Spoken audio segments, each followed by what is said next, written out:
We all have habits we wish we could break, patterns that drain our time, weaken our will, and pull us further from the person we want to become. And no matter how many times we try to change, we find ourselves falling back. But what if the key to lasting change isn't more willpower, but deeper wisdom? Welcome to the ultimate Stoicism guide to breaking bad habits forever. The Stoics understood something modern self-help often forgets: that true change starts in the mind, with awareness, discipline, and alignment to our deepest values. This isn't about hacks or short-term tricks. It's about reshaping your character. In this guide, you'll learn how to recognize the root of your habits, take back control of your choices, and build a mindset strong enough to resist temptation day after day. Breaking bad habits isn't easy, but with Stoicism as your foundation, it becomes possible and permanent. Let's begin. Stoicism is not merely a collection of quotes and fleeting reflections. It is a practical guide for facing life with wisdom, courage, and inner strength. The teachings of Marcus Aurelius, Epictetus, and Seneca offer timeless principles that can fundamentally transform how we perceive and live our lives. These ancient philosophers understood that true freedom comes not from controlling external circumstances, but from mastering our responses to them. The foundation of Stoic philosophy rests on the understanding that we cannot control what happens to us, but we can always control how we respond. This simple yet profound truth forms the cornerstone of emotional resilience and mental clarity. When we internalize this principle, we begin to see that our power lies not in changing the world around us, but in changing ourselves within that world. One of the most crucial lessons in developing emotional maturity is learning to be selective about sharing our problems. When faced with difficulties, resist the urge to broadcast your troubles to everyone. Approximately 80% of people genuinely don't care about your problems, while the remaining 20% may secretly take pleasure in your misfortune. Instead of seeking sympathy from the masses, cultivate a small circle of trusted confidants who genuinely support you. True empathy is rare but invaluable when found. These individuals will offer not just a listening ear, but wisdom, perspective, and genuine care for your well-being. The quality of people we surround ourselves with directly impacts our quality of life. Rather than constantly looking for the good in everyone, shift your focus to finding genuinely good people. While it's noble to see the best in others, surrounding yourself with those who consistently demonstrate integrity, kindness, and authenticity will enrich your life immeasurably. These relationships become pillars of strength during challenging times and sources of joy during good ones. Personal authenticity requires courage, especially when making decisions that others might not understand. Remember that no one else is walking in your shoes. Your path is unique, and while advice can be helpful, the decisions and their consequences are ultimately yours alone. Trust your instincts and honor your journey, even when it leads you away from conventional expectations. The opinions of others, while sometimes valuable, should never override your own deep knowing of what is right for you. The practice of gratitude transforms our entire perspective on life. The more grateful you become, the more you attract things to be grateful for. Gratitude is not merely a positive attitude, it's a magnet for positivity and abundance. When you appreciate what you have, you open yourself to receiving even more blessings. This principle works because gratitude shifts our focus from scarcity to abundance, from what's missing to what's present, creating a positive feedback loop that enriches our daily experience. Perspective is everything, especially during difficult times. Never let a bad day make you feel like you have a bad life. Life is like a tapestry woven from countless experiences, and a single thread does not define the entire picture. Even in the darkest moments, remember that this too shall pass. The temporary nature of all experiences, both good and bad, reminds us to neither despair completely nor become overly attached to any particular circumstance. The destructive habit of comparison robs us of peace and contentment. Every second spent comparing your life to someone else's is a second wasted from living your own. Your journey is unique and incomparable. Focus on your own growth and happiness rather than measuring yourself against others' perceived success. What you see of others' lives is often just the highlight reel, not the complete story with its struggles, doubts, and challenges. Setting healthy boundaries is essential for maintaining self-respect and emotional well-being. You can bend over backwards to accommodate others, and they may still find reasons to complain. Establishing clear limits on what you will and won't accept protects your energy and teaches others how to treat you. Your value is not determined by how much you allow others to take advantage of you. Healthy boundaries are not walls, they are gates with careful gatekeepers. The present moment is where your real power resides. When contemplating life's challenges, remember that no amount of guilt can change the past, and no amount of anxiety can alter the future.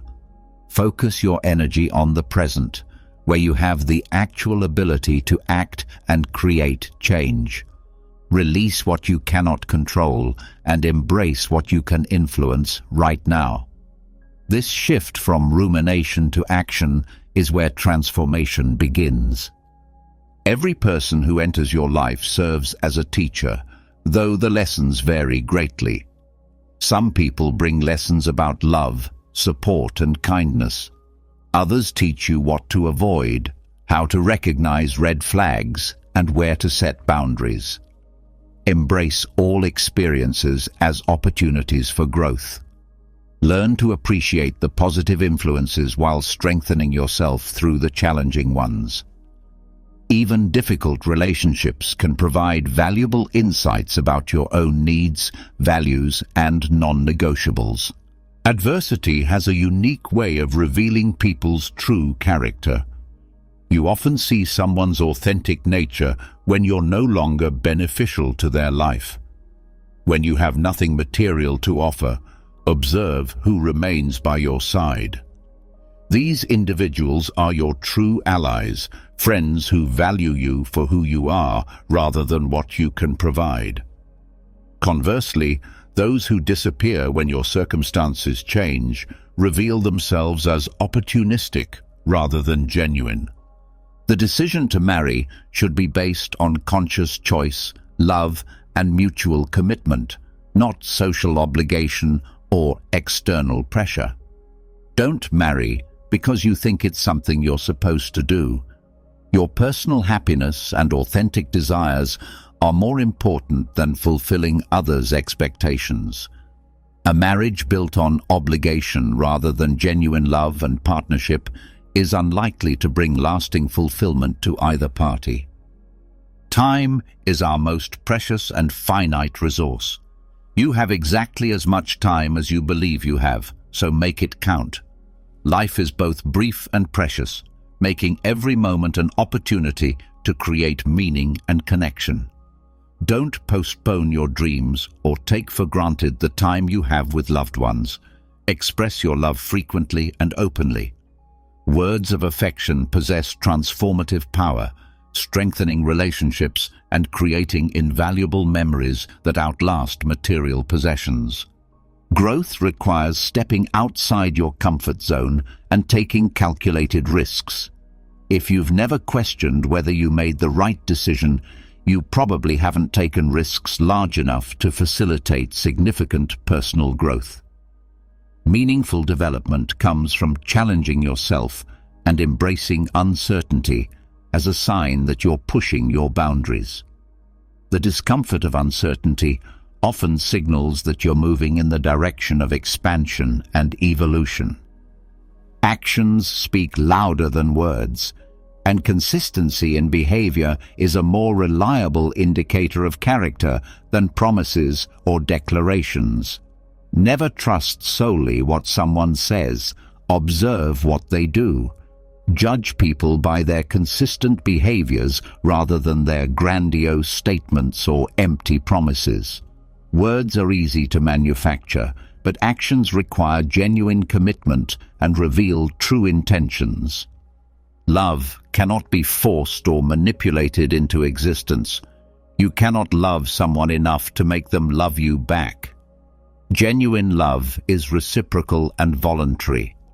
Recognize your own worth and don't waste your emotional energy on someone who is unwilling or unable to reciprocate your feelings. Healthy relationships require mutual effort, respect, and genuine care from both parties. Words carry tremendous power to heal or harm. Once spoken, they can be forgiven but rarely forgotten. Think carefully before speaking, choosing expressions that build rather than destroy. The impact of our words extends far beyond the moment they're spoken, creating ripples that can last for years. Develop the habit of pausing before reacting emotionally, allowing yourself time to choose words that align with your values and intentions. External validation should never determine your self-worth.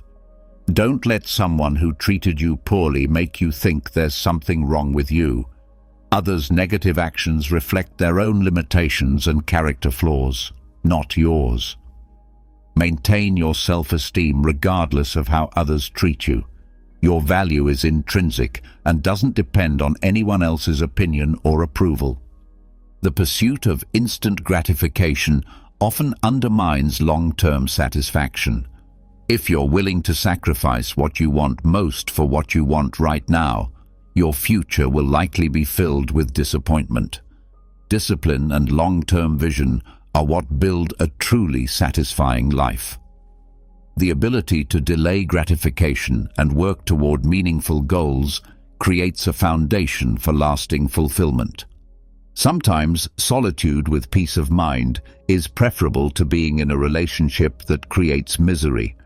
Loneliness is not as damaging as toxic companionship. Value your emotional well-being above the social pressure to be in a relationship. A healthy relationship should enhance your life, not diminish it. If a relationship consistently creates more stress than joy, it may be time to reconsider its value. Setting boundaries often triggers emotional manipulation from others, but this doesn't mean you should abandon your limits. Sometimes you must say no and ignore the guilt trips that follow. Establishing boundaries is essential for your well-being, and you shouldn't feel guilty for prioritizing your mental and emotional health. People who truly care about you will respect your boundaries rather than attempting to manipulate you into abandoning them. Life often presents us with situations where doing the right thing is also the most difficult option. Personal growth and integrity frequently require making hard choices.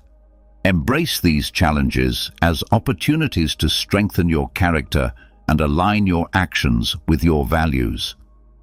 The path of least resistance rarely leads to meaningful growth or authentic satisfaction. Every action you take today has the potential to improve all your tomorrows. Even small positive steps contribute to a better future. Invest in yourself and your goals consistently, understanding that transformation happens through accumulated effort over time. The compound effect of daily positive choices creates exponential improvements in your life quality and circumstances. Life has a way of repeating lessons until we truly learn them. If you find yourself encountering the same problems or patterns repeatedly, reflect on what the universe might be trying to teach you. Break negative cycles by examining your role in these patterns and making conscious changes to your responses and choices. Uncontrolled anger damages the person harboring it more than anyone else. You won't be punished for your anger. You'll be punished by your anger. Learn to manage your emotions effectively to prevent them from consuming you and damaging your relationships. Anger clouds judgment and leads to decisions you'll likely regret later. Sometimes preserving peace and relationships is more valuable than being right. The need to always be correct can damage important connections. Humility and empathy can be more powerful than winning an argument. Choose your battles wisely, considering whether the potential damage to relationships is worth proving your point. The people you surround yourself with shape your life in more ways than you realize. Choose your social environment carefully, as subtle influences can have profound impacts on your personal development. Seek out individuals who challenge you to grow, support your goals, and embody the qualities you admire. When faced with decisions where there's no clearly correct choice, make a decision and then work to make it the right one. Life doesn't always offer clear options, but determination and effort can turn any choice into an appropriate one. Sometimes the act of choosing and committing fully is more important than making the perfect choice. Fear of making mistakes can be more paralyzing than actually making them. The biggest error you can make in life is continuously fearing that you'll make one. Mistakes are learning opportunities, and the fear of failure can prevent you from taking the very actions that would lead to growth and success. Emotional self-sufficiency is a crucial strength. Learn to be content and happy on your own. If you need constant companionship to feel happy, you become vulnerable to manipulation and dependent on others for your well-being.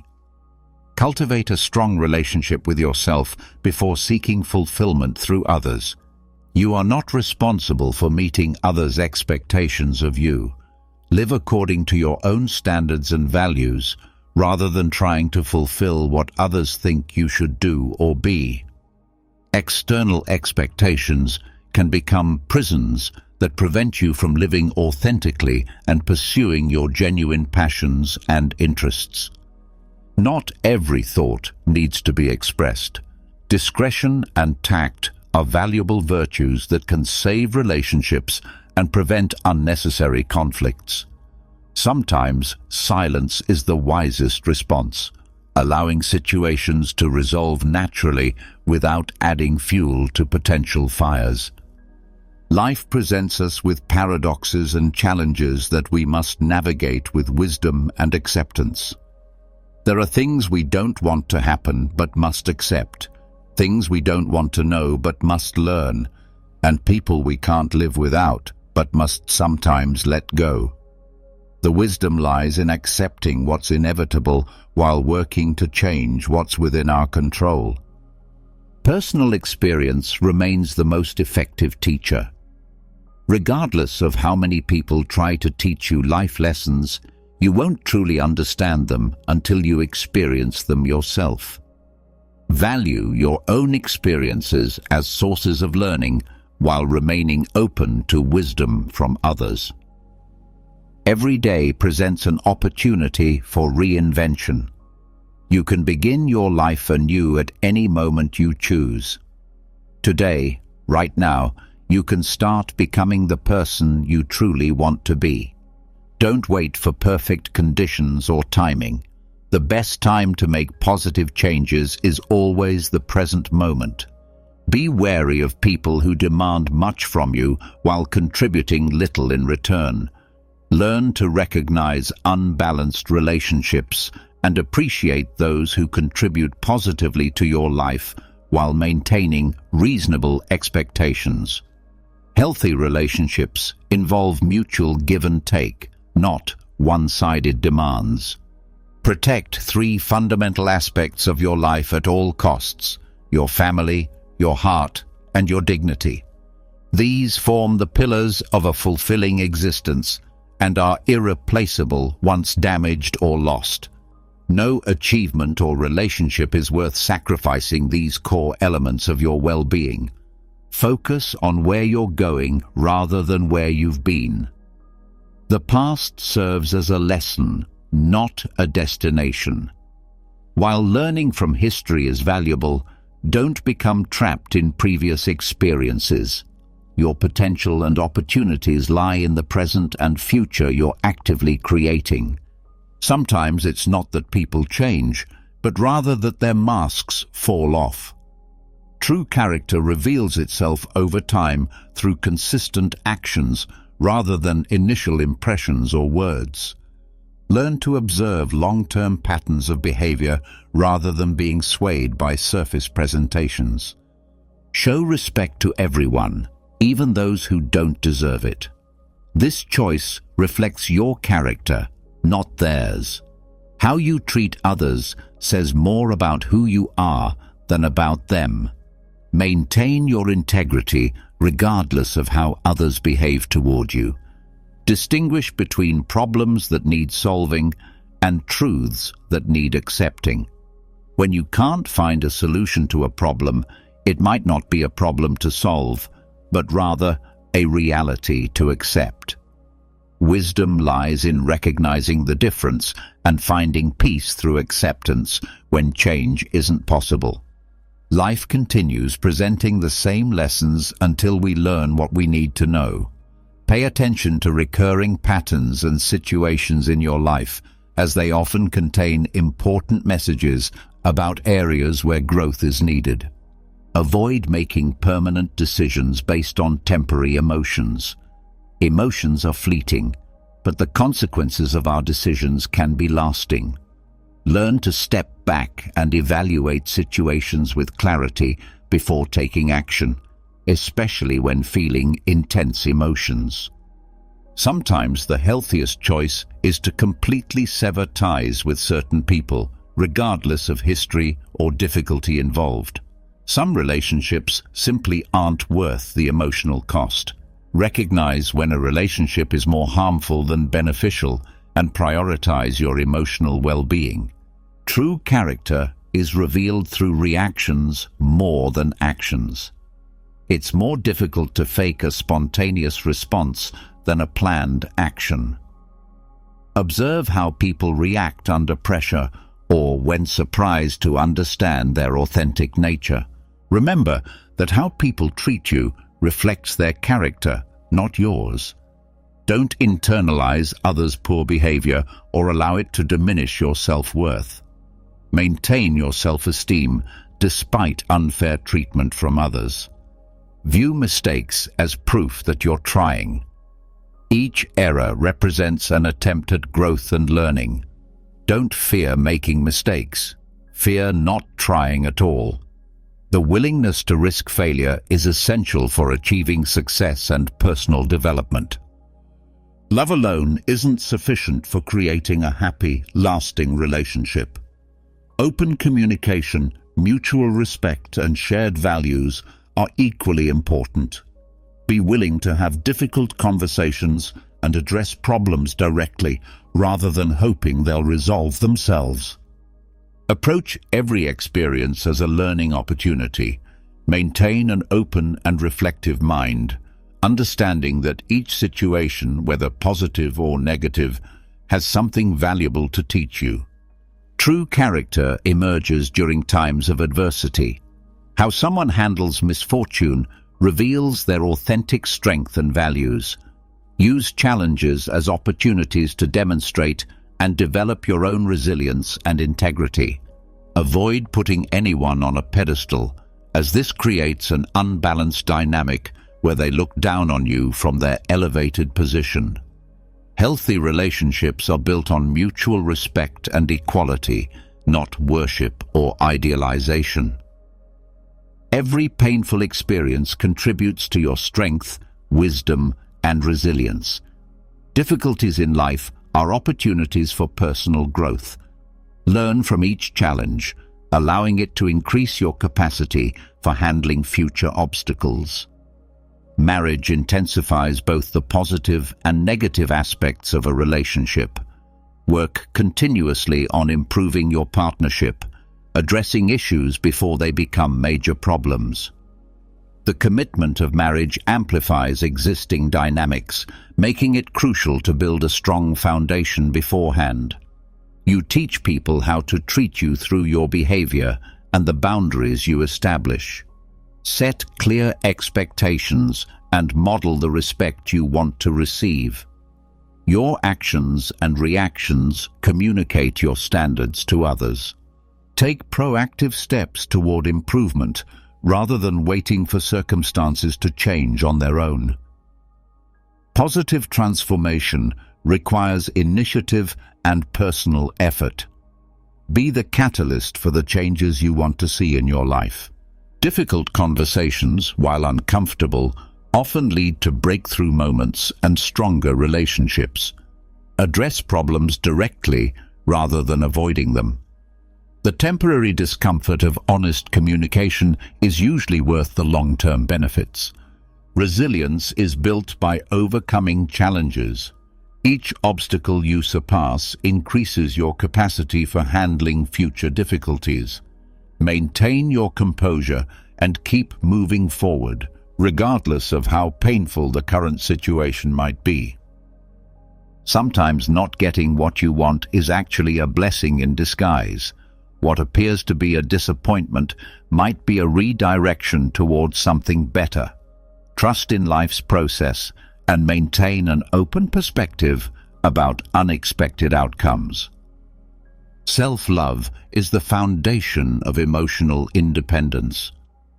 The more you appreciate and accept yourself, the less you need validation from others. Cultivate a strong relationship with yourself as the basis for all other healthy relationships. Loyalty and discretion are not always reciprocal. Just because you keep others' secrets doesn't mean they'll do the same for you. Be prudent about what you share and choose carefully whom you trust with sensitive information. Often, personal transformation is more necessary than changing external circumstances. Before seeking solutions outside yourself, examine how you might grow and improve personally. True change usually begins from within. Success is not guaranteed even with perfect performance. Sometimes failure occurs despite doing everything correctly. Accept that some outcomes are beyond your control and focus on your effort and attitude rather than just results.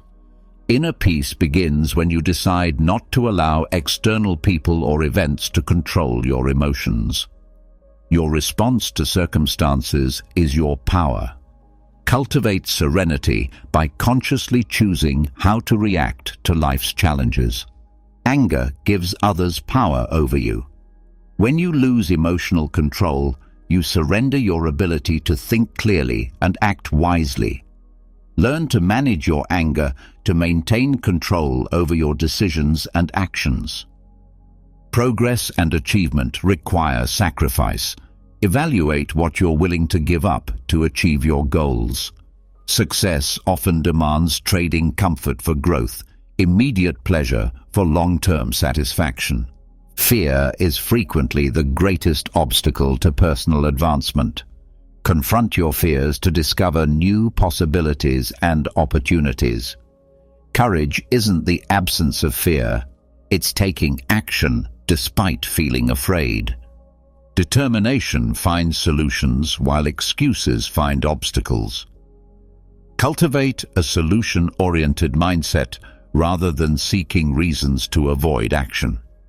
The difference between success and failure often lies in the willingness to persist when others give up.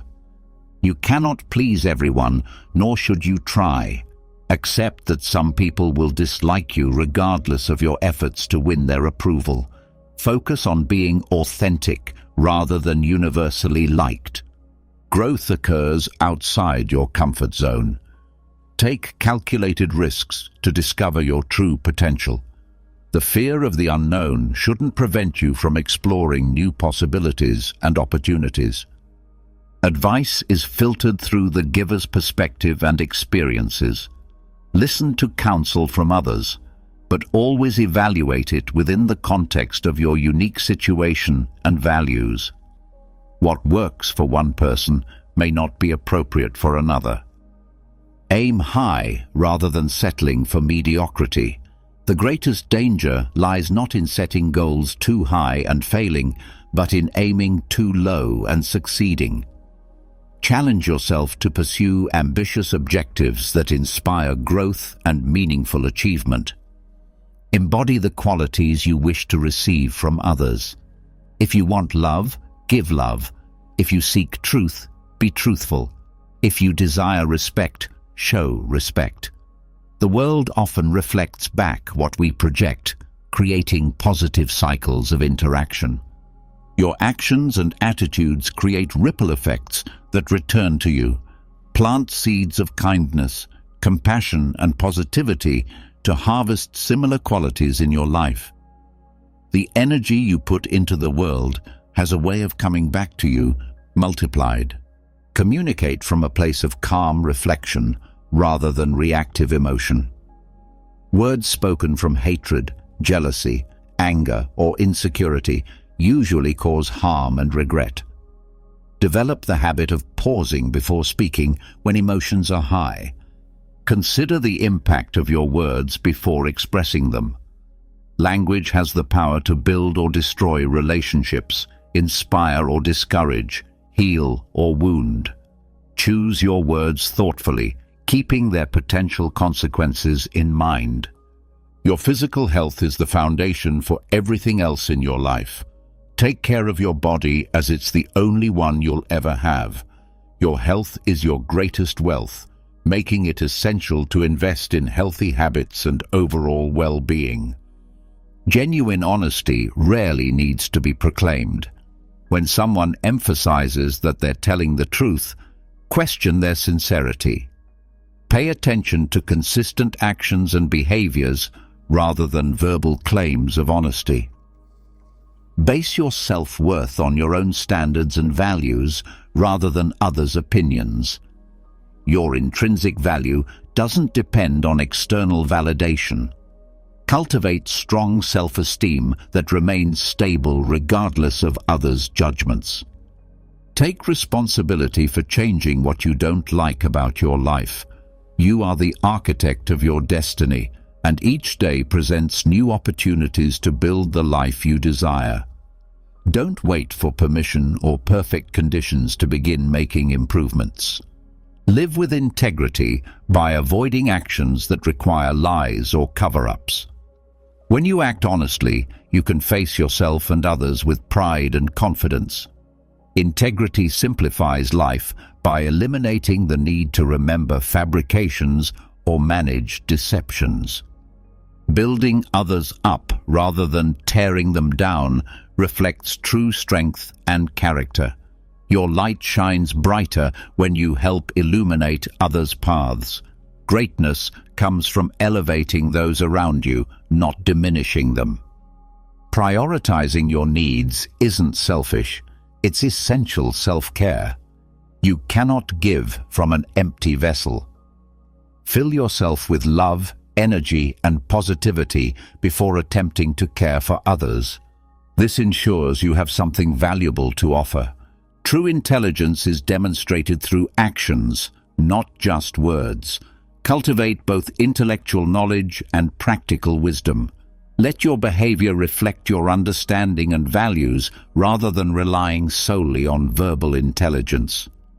Learn to trust the process of life and release the need to control every outcome.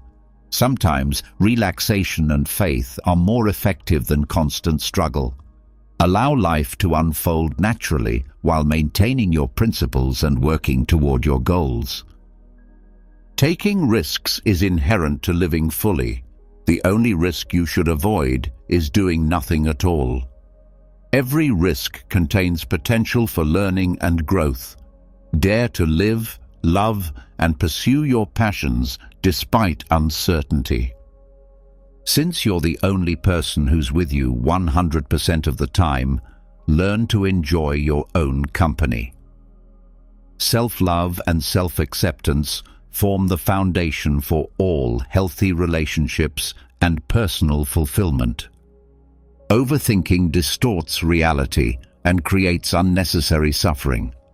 Learn to live in the present moment and focus on actionable solutions rather than endless analysis.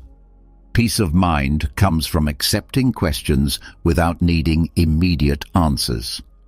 Don't worry about what people say behind your back, as their words reflect more about their character than yours. Focus on your personal growth and live according to your values. Your peace is too valuable to place in others' hands. Painful experiences often teach lessons we didn't know we needed. Pain can be a powerful teacher that awakens us to important truths and facilitates personal transformation. Each challenge prepares you for a wiser, stronger future. Find happiness independently rather than seeking external validation. True fulfillment comes from within and grows through pursuing your passions and building a life that brings you satisfaction regardless of others' approval. Confidence often results from acting with assurance even when you don't feel it internally. Your attitude significantly influences your results and how others perceive and respond to you. Welcome change as a natural part of life while maintaining your core values. Use change as an opportunity for evolution and growth rather than as an excuse to abandon your principles. Appreciate your current experiences rather than constantly wishing things were different. The desire for different circumstances doesn't guarantee they would be better. Focus on creating a better future from where you are now. Life doesn't become easier, we become stronger and more adaptable. Celebrate your growth and increased capacity to handle challenges. Each difficulty you overcome builds your resilience and confidence. Your response to failure and mistakes defines your character more than the errors themselves. How you handle setbacks reveals your true nature and determination. Use failures as stepping stones rather than roadblocks. Maintain emotional independence while building relationships. People will disappoint you, so avoid placing all your trust and well-being in others' hands. Develop inner strength as your most reliable foundation. Hard work doesn't guarantee success, but laziness almost certainly guarantees failure. Persistence opens doors that talent alone cannot. Be relentless in your efforts while remaining flexible in your methods. Seek internal validation rather than constant approval from others. Your worth isn't measured by external applause, but by the peace that comes from being true to yourself. Cultivate self-acceptance as the foundation for genuine happiness. Face your fears and anxieties with calm determination. The power of fear diminishes when confronted with serenity. Embrace tranquility as your most effective weapon against worry and stress. Aim for progress rather than perfection. The pursuit of perfection can be paralyzing, while focusing on improvement empowers action. Celebrate each step forward, no matter how small, as part of your ongoing transformation. Your personal value is non-negotiable. Never settle for anyone or anything that diminishes your worth. You are a masterpiece in progress. Surround yourself with people who nurture your growth and respect your unique essence. Establish and maintain healthy boundaries to protect your time, energy, and priorities. Every yes to one thing is a no to something else. Honor your limits and well-being rather than constantly trying to please others. Remember that happiness is a way of traveling through life, not a destination to reach. Find joy in the process, in small moments, and in daily experiences. When you embrace happiness as a journey, it naturally accompanies you. Personal growth often requires leaving behind previous versions of yourself. Embrace your evolution and allow your authentic, renewed self to emerge rather than trying to return to who you once were. Maintain a positive and realistic self-image regardless of others' opinions. Your view of yourself is the most crucial perspective. Cultivate self-appreciation and confidence that shines regardless of external recognition. Approach life with humility and openness to learning. Accept that you might be wrong, and every experience becomes a valuable lesson for growth. The willingness to question your assumptions opens doors to wisdom. Take responsibility for creating the life you want rather than expecting others to provide it. The sense of entitlement is limiting, while personal initiative is liberating. Assume control of your destiny and discover your inner power. Accept that life includes experiences you must learn from, even when they're difficult or unwanted. Embrace change and find strength in adaptability. Growth often comes through accepting challenging circumstances. Achieve your goals through consistency and discipline rather than hoping for magical solutions. Dreams become reality through daily work and unwavering dedication. Transform your aspirations into habits and watch impossibilities become inevitable. Practice gratitude for what you have while using it to create positive change. Appreciation transforms ordinary experiences into extraordinary ones. Live each day as both a gift and an opportunity to make a difference. Recognize that some enemies disguise themselves as friends. Betrayal masked as loyalty is particularly painful. Build relationships based on authenticity and transparency to distinguish genuine connections from false facades. Judge people by their actions rather than their words. Behavior reveals truth more accurately than speech. Observe what people do consistently to understand their real intentions and values. Don't limit yourself based on your lowest moments. Your struggles don't define your potential. Use challenges as stepping stones rather than barriers, discovering reserves of strength you didn't know you possessed. Live with purpose and urgency, treating each day as irreplaceable. Only postpone what you're willing to leave undone at death. Create the legacy you want to leave through daily intentional actions. Understand that adversity often accelerates progress toward goals. Challenges can be catalysts for growth and achievement. Embrace difficulties as stepping stones rather than obstacles on your path to success. Accept responsibility for your circumstances rather than making excuses. The power to change your life lies in acknowledging your role in creating it. Responsibility is the first step toward meaningful transformation. Learn from mistakes rather than dwelling on them obsessively. Each error is a lesson in disguise. Convert stumbling blocks into stepping stones for growth rather than allowing them to become chains binding you to the past. Surround yourself with people who expand your thinking and challenge your perspectives. Seek connections that nurture your intellect and broaden your horizons rather than simply expanding your social circle. Make important decisions from a place of emotional balance rather than extreme feelings. Intense emotions can cloud judgment. Cultivate equanimity to act with wisdom regardless of emotional fluctuations. Practice empathy by treating others with the compassion you hope to receive. Understanding often comes through experiencing similar situations yourself. Extend kindness based on your own need for understanding. Protect your energy and space from those who drain rather than nourish. Healthy relationships should uplift and support, not exhaust and diminish. Be selective about whom you allow into your inner circle. Choose peace and personal growth over revenge when wronged.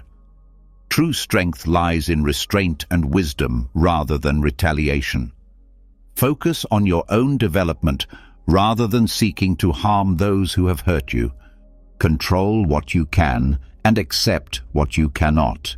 Your energy is best invested in areas where you have actual influence. This focus creates empowerment and reduces frustration over unchangeable circumstances. Balance humility with confidence in your ability to overcome setbacks.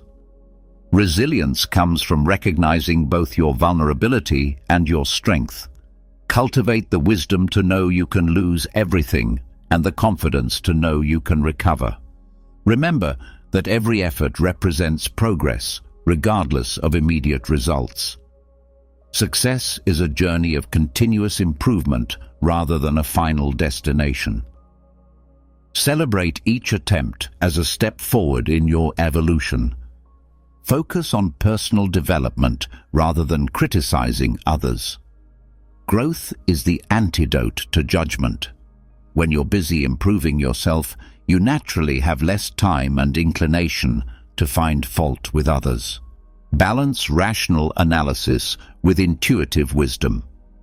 The best decisions often require more than pure logic. Develop your ability to know when to trust your mind and when to follow your heart. Master your thoughts since they shape your reality. What you give power to has power over you. Cultivate a mindset that empowers and elevates you rather than one that limits and diminishes your potential. Train your mind with the same dedication you would apply to physical fitness.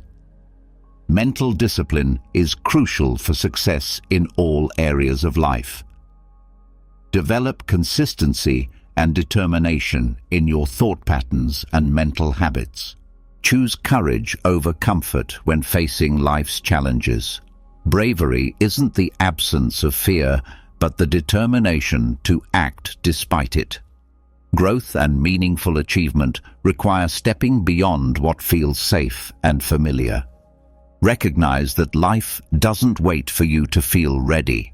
Move forward even when you don't feel completely prepared. Personal development happens outside your comfort zone, often requiring action before confidence fully develops. Maintain your dignity and self-respect in all relationships. Love should elevate rather than degrade. Establish clear boundaries and refuse to accept poor treatment regardless of your feelings for someone. Live with integrity by being honest in all your dealings. Truth simplifies life by eliminating the need to remember lies or manage deceptions. Honesty may be difficult initially, but ultimately creates freedom and peace. Act with integrity in the present moment, since it's the only time you truly possess. Each correct action builds both character and the future you desire. Don't postpone doing what's right. Let your actions speak louder than your words when demonstrating self-confidence. Authentic confidence is quiet and powerful. Build your worth through your behavior rather than trying to convince others verbally. Learn to miss people without wanting them to return to your life. Personal growth sometimes involves letting go with love. Honor memories without clinging to the past, allowing space for new experiences and relationships. Accept that challenges are necessary for growth and strength. Life's difficulties serve as training for your soul. Each obstacle overcome increases your capacity to handle future challenges with grace and wisdom. Acknowledge that not all connections are meant to be permanent. Some people belong in your heart, but not in your active life. Appreciate what relationships have given you while allowing natural endings to occur. Build genuine self-esteem through worthy actions and choices. Authentic self-respect comes from living according to your values and creating a life you can be proud of through daily decisions. Resist the temptation of immediate gratification when it compromises long-term goals. True satisfaction requires vision and patience. Invest in your future by resisting momentary temptations that don't serve your larger purpose. Don't fear establishing boundaries in relationships. If people distance themselves because of your limits, you're better off without them. Mutual respect is fundamental to healthy connections. Accept that some apologies will never come and learn to find peace without them. Forgiveness is a gift you give yourself rather than something you do for others. Release expectations and move forward with emotional freedom. Understand that change begins with a single decision. You can start transforming your life at any moment by choosing to move toward what you want rather than staying where you are. Value patience and character development over rapid success. Slow, steady progress builds stronger foundations than quick achievements. The journey of growth is as important as reaching your destination. Protect your focus and attention from distractions that pull you away from your goals. Your attention is your most valuable resource. Guard it carefully to ensure you can manifest your dreams and aspirations. Dare to be different rather than following the crowd. Exceptional results require the courage to take unconventional paths. Don't lose yourself by tolerating behavior that compromises your values or diminishes your essence. Use your energy to build the life you want rather than escaping from your current situation. Transformation begins in the present moment. Take conscious steps toward your aspirations instead of seeking distractions. Maintain your integrity regardless of others' behavior toward you. Authenticity attracts what belongs in your life and repels what doesn't. Trust that being genuine will bring you the right people and opportunities. Develop self-knowledge to free yourself from the fear of missing out on things not meant for you. Understanding yourself brings clarity and peace. Confidence in your unique path eliminates anxiety about others' choices and achievements. Keep your promises to yourself with the same respect you show others. Personal integrity forms the foundation of self-confidence. Treat your commitments to yourself as seriously as you would external obligations. Don't let your past limit your future potential. The present is where your power resides. Honor your experiences while refusing to let them define what's possible for you moving forward. Accept truths about yourself without running away from self-reflection. Honest self-examination is the path to personal evolution. Face your realities with courage, knowing that acceptance is where transformation begins. Understand that perseverance transforms temporary failures into eventual success.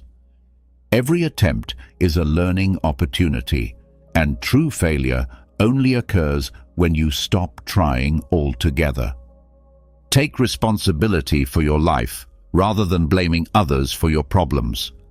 When you blame external factors, you give away your power to create change. Empowerment begins with accepting your role in your circumstances. Build trust gradually through consistent actions rather than blind faith. Allow trust to develop naturally over time through demonstrated reliability and integrity rather than immediate, complete vulnerability. Focus on understanding yourself rather than seeking approval from others. Your inner peace doesn't depend on external validation. Trust your intuition and values as the most reliable guides for your personal journey. Appreciate the urgency of time and live each day with intention. Don't assume you'll always have more time later. Be proactive in pursuing your dreams and expressing love, making each day count toward your larger purposes. Make daily progress rather than waiting for motivation or perfect conditions. consistent forward movement. Today we explore how to begin each day with a Stoic mindset, understanding that the way we start our mornings can define the tone for everything that follows. The manner in which we greet the dawn sets the stage for our entire daily experience, influencing our thoughts, emotions, and actions throughout the hours ahead. Stoicism, a timeless and ancient philosophy that has guided countless individuals through life's challenges, offers us invaluable lessons about this crucial morning period. The great Stoic philosopher Marcus Aurelius reminds us of the extraordinary privilege of being alive, of having the capacity to breathe, think, enjoy, and love. Instead of allowing stress, irritability, or negative moods to dominate our early hours, we can consciously adopt a more positive and aware perspective. The ancient Stoics understood that our morning routine is not merely a series of mundane tasks to complete before rushing into our day, but rather a sacred opportunity to align ourselves with wisdom, virtue, and purpose. They recognized that these first moments of consciousness each day are precious gifts that allow us to set our intentions, prepare our minds, and cultivate the inner strength necessary to face whatever challenges or opportunities await us. Through their teachings, we learn that the morning hours are when we can most effectively practice the fundamental Stoic principle of focusing on what is within our control while accepting what lies beyond our influence. The philosophy of Stoicism teaches us that external circumstances do not determine our happiness or peace of mind. Rather, it is our response to these circumstances that shapes our experience of life. This understanding becomes particularly powerful when applied to our morning routine, as it transforms what could be a stressful rush into an opportunity for mindful preparation and intentional living. When we approach our mornings with Stoic wisdom, we are not merely preparing our bodies for the day ahead, but we are also fortifying our minds and spirits with the resilience, clarity, and wisdom needed to navigate life's complexities with grace and purpose. By learning and applying these ancient principles to our modern morning routines, we can experience a profound transformation in how we perceive and engage with our daily lives. The Stoic approach to mornings is not about perfection or rigid adherence to complicated rituals, but rather about cultivating awareness, intentionality, and inner strength through simple yet powerful practices. These practices, when consistently applied, have the potential to create ripple effects that extend far beyond our morning hours, influencing our relationships, our work, our decision-making, and our overall sense of fulfillment and well-being. Let us embark on this journey together, discovering how changing our morning perspective through the lens of Stoicism can lead to a more balanced, peaceful, and meaningful life. Through exploring these timeless principles and their practical applications, we can transform our mornings from mere preparation time into powerful foundation-building moments that support our highest aspirations and deepest values. The first and perhaps most crucial practice for cultivating a Stoic morning is to resist the immediate urge to reach for our digital devices upon waking. In our fast-paced, hyper-connected world, many of us have developed the instinctive habit of grabbing our smartphones the moment we open our eyes, immediately immersing ourselves in the digital whirlwind of notifications, news, and social media updates. However, this practice, while seemingly innocent, can have profound negative effects on our mental clarity, emotional state, and ability to maintain focus throughout the day. The ancient Stoics, particularly Seneca, warned us about the waste of valuable time and the importance of protecting our mental space from external chaos. When we begin our day by absorbing external information before we have connected with ourselves, we are essentially allowing the outside world's turmoil to infiltrate our consciousness before we have established our own sense of center and purpose. This is like opening the floodgates to a river of distraction before we have built the necessary banks to contain and direct the flow. Consider your mind as a freshly watered garden at dawn, pure and full of potential. When you immediately check your phone upon waking, you are essentially planting weeds in this pristine mental space instead of carefully selected seeds of intention and purpose. The early morning hours represent a precious opportunity to nurture this mental garden with something far more enriching than the endless stream of digital noise that awaits our attention. Instead of reaching for your device, consider beginning your day with a brief period of meditation, a moment of gratitude, or simply enjoying the peaceful silence of the morning.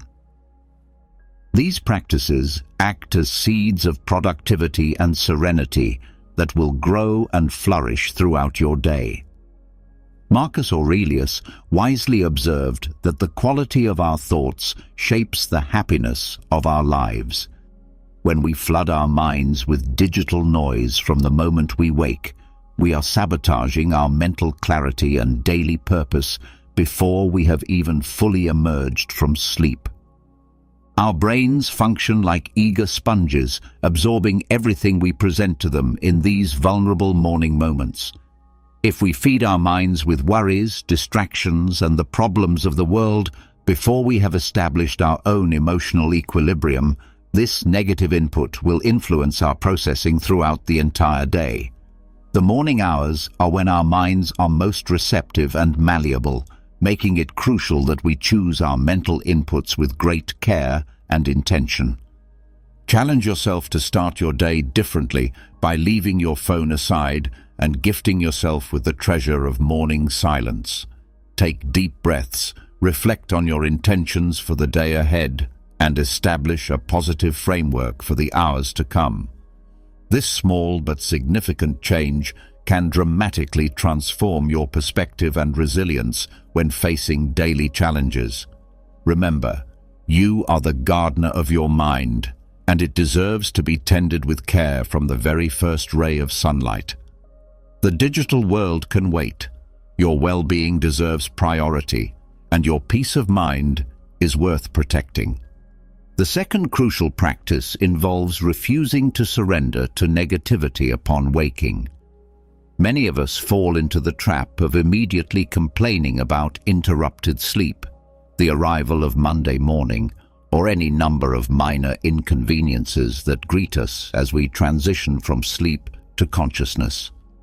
However, this negative attitude can cast a dark shadow over our entire day, influencing our mood, our interactions with others, and our ability to see opportunities and solutions clearly. Epictetus, one of the most influential Stoic philosophers, taught us that events themselves do not disturb us, but rather our interpretations and reactions to these events determine our experience. This profound insight can revolutionize how we approach our morning moments and, by extension, our entire day. Think of your mind as a garden where complaints and negative thoughts are like weeds that choke out positive growth and block the sunlight needed for flourishing. Instead of cultivating these mental weeds, consider planting seeds of gratitude from the moment you open your eyes. Marcus Aurelius observed with timeless wisdom that the quality of our thoughts determines the happiness of our lives. Upon waking, rather than immediately sinking into complaints and grievances, challenge yourself to identify 3 specific reasons to feel grateful. These don't need to be grand or life-changing things. They can be as simple as the aroma of freshly brewed coffee, the warmth of morning sunlight streaming through your window, or the anticipation of connecting with a dear friend later in the day. This practice is not about toxic positivity or forcing artificial cheerfulness, but rather about training our minds to notice and appreciate the genuine goodness that surrounds us. It's a powerful tool for reorienting our mental compass toward hope and possibility rather than complaint and limitation. Our brains function like emotional GPS systems, and the initial direction we choose upon waking influences our entire journey through the day. Beginning with gratitude is like programming a positive destination into our mental navigation system, leading us to notice more joy, beauty, and opportunity throughout our daily travels. This practice of morning gratitude not only elevates our mood, but also strengthens our resilience when facing inevitable obstacles and challenges. When we train ourselves to start each day by acknowledging the good in our lives, we build a foundation of appreciation that can support us through difficult moments. It's like creating a reservoir of positive energy that we can draw from when we encounter stress, frustration, or disappointment. Visualize waking up and, instead of immediately complaining about something, taking a deep breath and expressing gratitude for the opportunity of a new beginning, for the comfort and safety of your home, or for the love that surrounds your life. This simple shift in perspective can serve as a catalyst for transforming not only your morning, but your entire daily experience. Remember, complaining is easy, but rarely productive, while gratitude is like a muscle that grows stronger with regular exercise. The more we practice appreciation, the more natural and automatic it becomes. The third essential practice involves rejecting the temptation of procrastination and instead rising from bed with energy and enthusiasm for embracing the day ahead. The habit of repeatedly hitting the snooze button is far more detrimental than most people realize.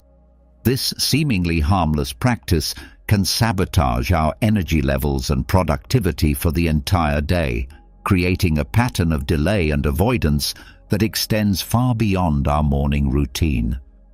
When we succumb to the temptation of just 10 more minutes of sleep, we enter incomplete sleep cycles that leave us feeling more tired and disoriented throughout the day rather than more rested.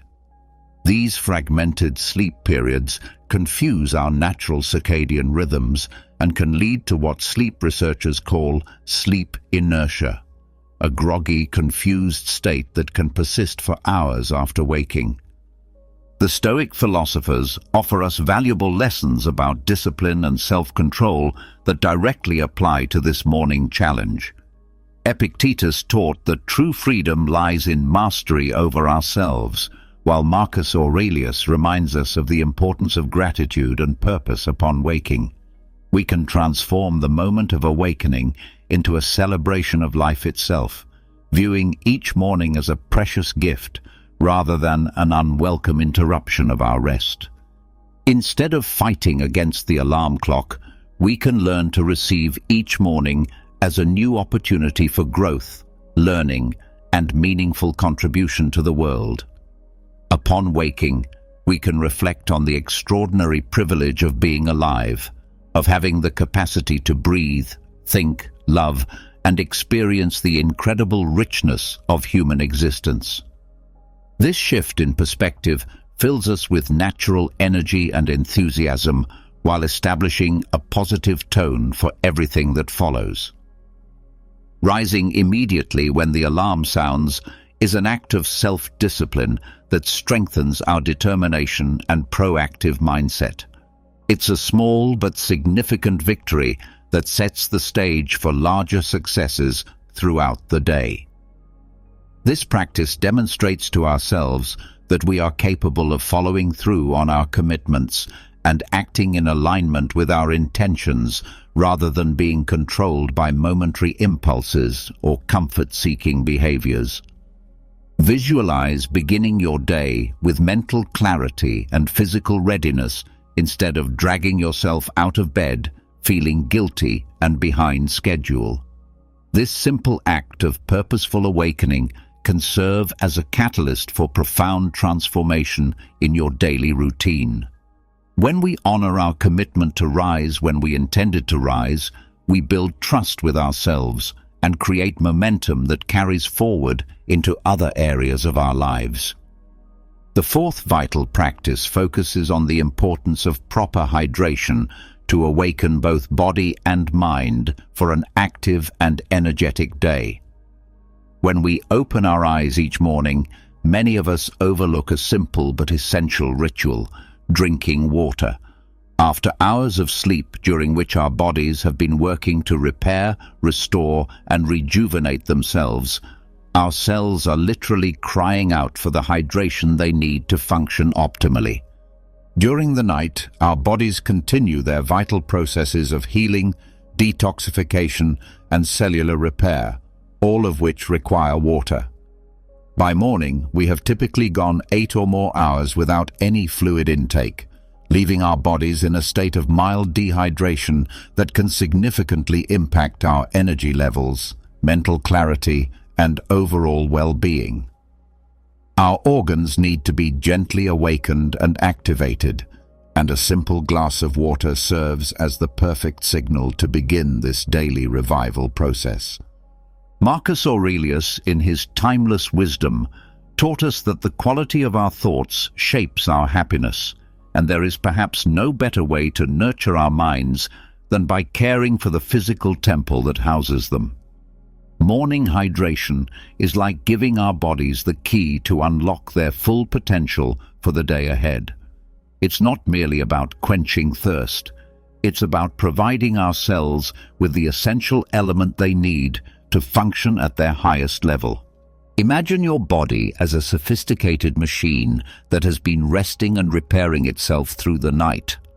Upon awakening, all your organs need to be gently activated and prepared for the day's activities. Water serves as the gentle wake-up call that your digestive system has been waiting for, while also providing a natural boost of energy that doesn't come from artificial stimulants, but from giving your body exactly what it needs. When you choose to drink water upon waking, you are sending a powerful message to your body. I care about you, I value you, and I want to help you function at your best. This act of self-care creates ripples of positive energy that extend throughout your entire day. Proper hydration helps eliminate toxins that have accumulated during the night's repair processes, preparing your organism for whatever challenges and opportunities lie ahead. The benefits of morning hydration extend far beyond the physical realm. When your body is properly hydrated, your concentration improves dramatically, your energy levels increase naturally, and your spirit feels renewed and refreshed. This simple habit can be genuinely transformative, affecting everything from your mood and mental clarity to your physical stamina and emotional resilience. Visualize yourself savoring the freshness of clean, pure water, feeling each cell in your body awakening and revitalizing itself. It's as if you are watering the seeds of your day, ensuring that they have everything they need to bloom and flourish to their fullest potential. The next time the sun announces a new day, before diving into the hustle and bustle of daily activities, pause for a moment. Take a deep breath, reach for that glass of water, and feel life flowing through you, energizing every part of your being. The fifth essential practice involves maintaining calm and avoiding the rush that often characterizes our morning routines. The act of awakening marks the beginning of a new journey, but many of us approach it with anxiety, hurry, and stress. Instead of this frantic approach, we can transform this moment into an enriching experience that sets a balanced and efficient tone for our entire day. Marcus Aurelius, the wise Roman emperor, warned us that haste is the mother of failure. His words echo across the centuries, reminding us of the critical importance of beginning each day with calm intention rather than frantic energy. Instead of jumping out of bed as if we were fleeing from a predator, we can adopt a gentler, more conscious approach to the transition from sleep to wakefulness. Think of your awakening as similar to a gradual sunrise, serene, gentle, and full of unlimited potential. When you open your eyes, allow yourself a few precious moments of tranquility. Breathe deeply, feeling the air fill your lungs and energize your entire body. Stretch like a lazy cat awakening, gently rousing each muscle with care and attention. This is not lost time, but rather an investment in your overall well-being and effectiveness. While your body awakens, tune your mind to the day that lies ahead. Visualize your goals and objectives not as a stressful list of tasks to be completed, but as opportunities for growth, learning, and meaningful contribution to the world. This is the perfect moment to establish positive intentions, to connect with your greater purpose, and to remind yourself of what truly matters in your life. Marcus Aurelius also counseled us to dedicate only the necessary time to each activity, applying this principle wisely to our morning routine. Avoid getting lost in unnecessary distractions or time-wasting activities. Instead, focus on what is essential, nourishing your body, mind, and spirit for the challenges and joys that await you throughout the day. When we adopt this conscious approach to awakening, we create a solid foundation for our entire day. It's like planting a seed of tranquility that will bloom into moments of clarity and productivity throughout the following hours. Imagine navigating your day with the grace of a ship sailing in calm waters rather than struggling against turbulent currents. This is the difference that a mindful awakening can make in your daily experience. This practice helps you feel more centered, less prone to stress and anxiety, and more capable of facing challenges with serenity and wisdom. Remember that each morning represents a new opportunity to redefine your rhythm and realign with your deepest values. By dedicating a few precious minutes to a calm and intentional awakening, you are not only improving your morning, but investing in the quality of your entire day and, by extension, the quality of your life itself. The sixth crucial practice emphasizes not forgetting the essential fuel your body needs to function optimally throughout the day. Starting the day properly nourished is fundamental to maintaining energy, focus, and emotional stability. Breakfast truly is the meal that provides us with the necessary energy to face daily challenges effectively. Yet many of us, pressured by busy schedules and time constraints, neglect this crucial meal without realizing the profound impact this omission has on our performance and well-being.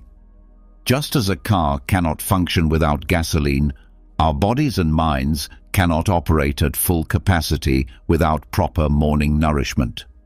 The philosopher Marcus Aurelius reminds us that our present actions resonate into the future, and beginning our day nutritiously is not merely about satisfying momentary hunger, but about establishing a positive tone for all the hours that follow. When we skip breakfast, we essentially become prisoners of irritability, difficulty concentrating, and energy crashes that can derail our best intentions for the day. Our blood sugar levels fluctuate wildly, our metabolism slows down, and our bodies go into conservation mode, making us feel sluggish and unfocused. This is hardly the optimal state for tackling important tasks, making good decisions, or maintaining positive relationships with others. The good news is that nourishing our bodies in the morning doesn't require elaborate preparation or gourmet meals.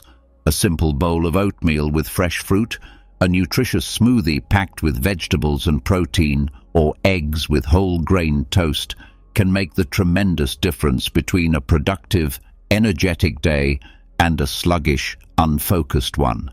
The key is choosing foods that provide sustained energy rather than quick sugar spikes that lead to inevitable crashes. Epictetus wisely counseled us to listen more and speak less, and we can apply this principle to our relationship with food and nutrition. We should learn to listen carefully to our body's needs and respond with appropriate nutrients, rather than ignoring these signals or responding with empty calories that provide temporary satisfaction but long-term energy depletion. Don't underestimate the transformative power of a good breakfast. This simple habit can be the key to revolutionizing your daily routine, converting each morning into a journey of accomplishments and well-being. When you dedicate time to this essential meal, you are making a valuable investment in the energy and positive disposition you need to reach your goals with vigor and enthusiasm. The seventh practice involves not living without a clear plan or direction for your day. In the journey of life, awakening without a defined course can lead us to indecision, wasted time, and the frustrating feeling of having wandered aimlessly without accomplishing anything meaningful. Marcus Aurelius encourages us not merely to contemplate virtue, but to actively live it, and this principle applies perfectly to our daily routine and time management. Imagine waking up without a clear plan, like a ship attempting to navigate vast oceans without a compass or map. It becomes easy to get distracted by every wind that blows, every current that pulls, and every attractive island we pass, ultimately arriving nowhere important by day's end. This aimless drifting often leads to the unsettling sensation of having wasted precious time and opportunities. But what if instead of drifting, you became the architect of your day? What if you took a few valuable minutes each morning to plan your journey, noting crucial tasks and establishing clear priorities? This habit not only maintains your focus throughout the day, but also infuses you with the confidence and clarity needed to move forward purposefully, knowing your route and destination. When we know our planned course, we can avoid the trap of procrastination and advance toward our objectives with determination and clear vision.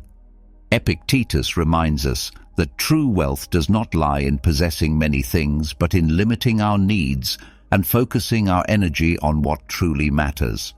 By planning our day, we can concentrate our energy on priorities that align with our values and long-term goals, avoiding the waste of time on trivial matters that don't contribute to our growth or well-being. Visualize the empowering sensation of beginning your day with a clear, well-thought-out plan. This simple habit can transform not only your productivity, but also your satisfaction and sense of accomplishment at the end of each day. When we know what we want to achieve and have a roadmap for getting there, we can move through our day with purpose and intention rather than reacting randomly to whatever comes our way. Planning doesn't mean rigidly controlling every minute of your day or eliminating all spontaneity and flexibility. Rather, it means having a framework, a general direction, and clear priorities that guide your decisions and help you make the most of your time and energy. It's like having a lighthouse that guides you safely through potentially stormy waters. The eighth vital practice focuses on refusing to feed negative thoughts and instead cultivating a positive mindset by focusing on what we can actually control. Upon awakening, our thoughts can sometimes resemble a storm of negativity, filled with worries about the day ahead, concerns about unfinished tasks, or anxiety about potential problems. However, we possess the power to calm this mental storm and redirect our thinking toward more constructive and empowering directions. Marcus Aurelius teaches us that the mind is shaped according to what we impose upon it, much like a hammer adapts to the anvil it strikes. While we cannot control all the events that happen to us throughout our day, we can always choose our response to these circumstances. This choice is perhaps the most fundamental and powerful freedom we possess as human beings. Imagine awakening and instead of immediately sinking into worries and negative projections, deciding to view the day as a blank canvas ready to be painted with vibrant colors of possibility and opportunity.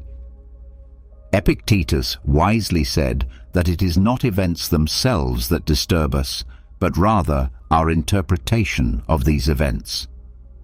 This perspective has the revolutionary power to transform challenges into opportunities for growth, learning, and character development. When you notice dark or negative thoughts beginning to arise in your mind, pause for a moment and ask yourself some important questions.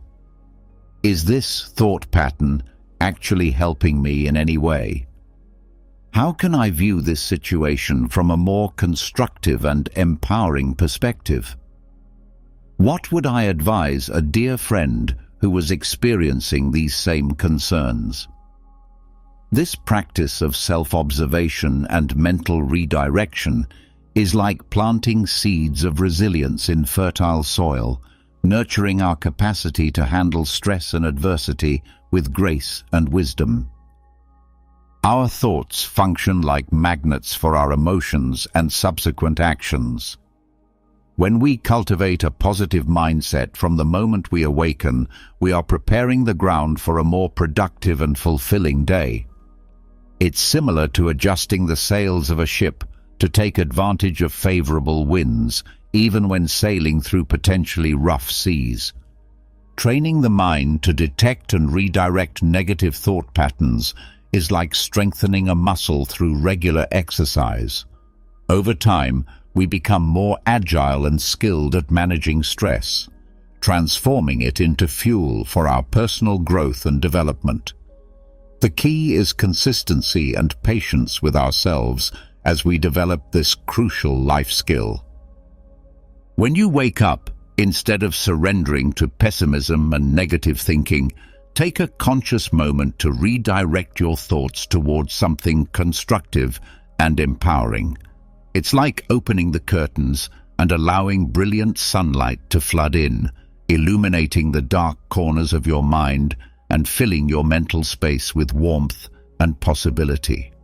The ninth essential practice involves not neglecting the exercise of your mind through morning reflection and contemplation. At dawn, a unique opportunity arises to shape the course of our entire day, yet many of us, eager to begin our tasks and responsibilities, neglect this crucial moment of introspection and mental preparation. However, this brief period of morning reflection can be the key to a more balanced, meaningful, and purposeful daily experience. Imagine awakening and, instead of immediately plunging into the hustle and bustle of daily activities, dedicating a few precious minutes to connecting with yourself, your values, and your intentions. This pause, which might seem simple or even unnecessary, has the transformative power to shift your perspective and prepare your spirit for whatever challenges or opportunities the day may bring.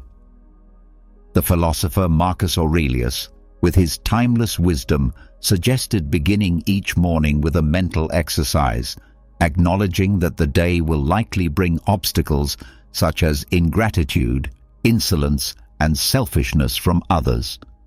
Far from being a pessimistic thought, this practice equips us with the resilience necessary to face adversities with serenity and wisdom, rather than being caught off guard by difficult people or challenging situations. Without this moment of mental preparation and contemplation, we risk feeling adrift in a sea of commitments, demands, and external pressures.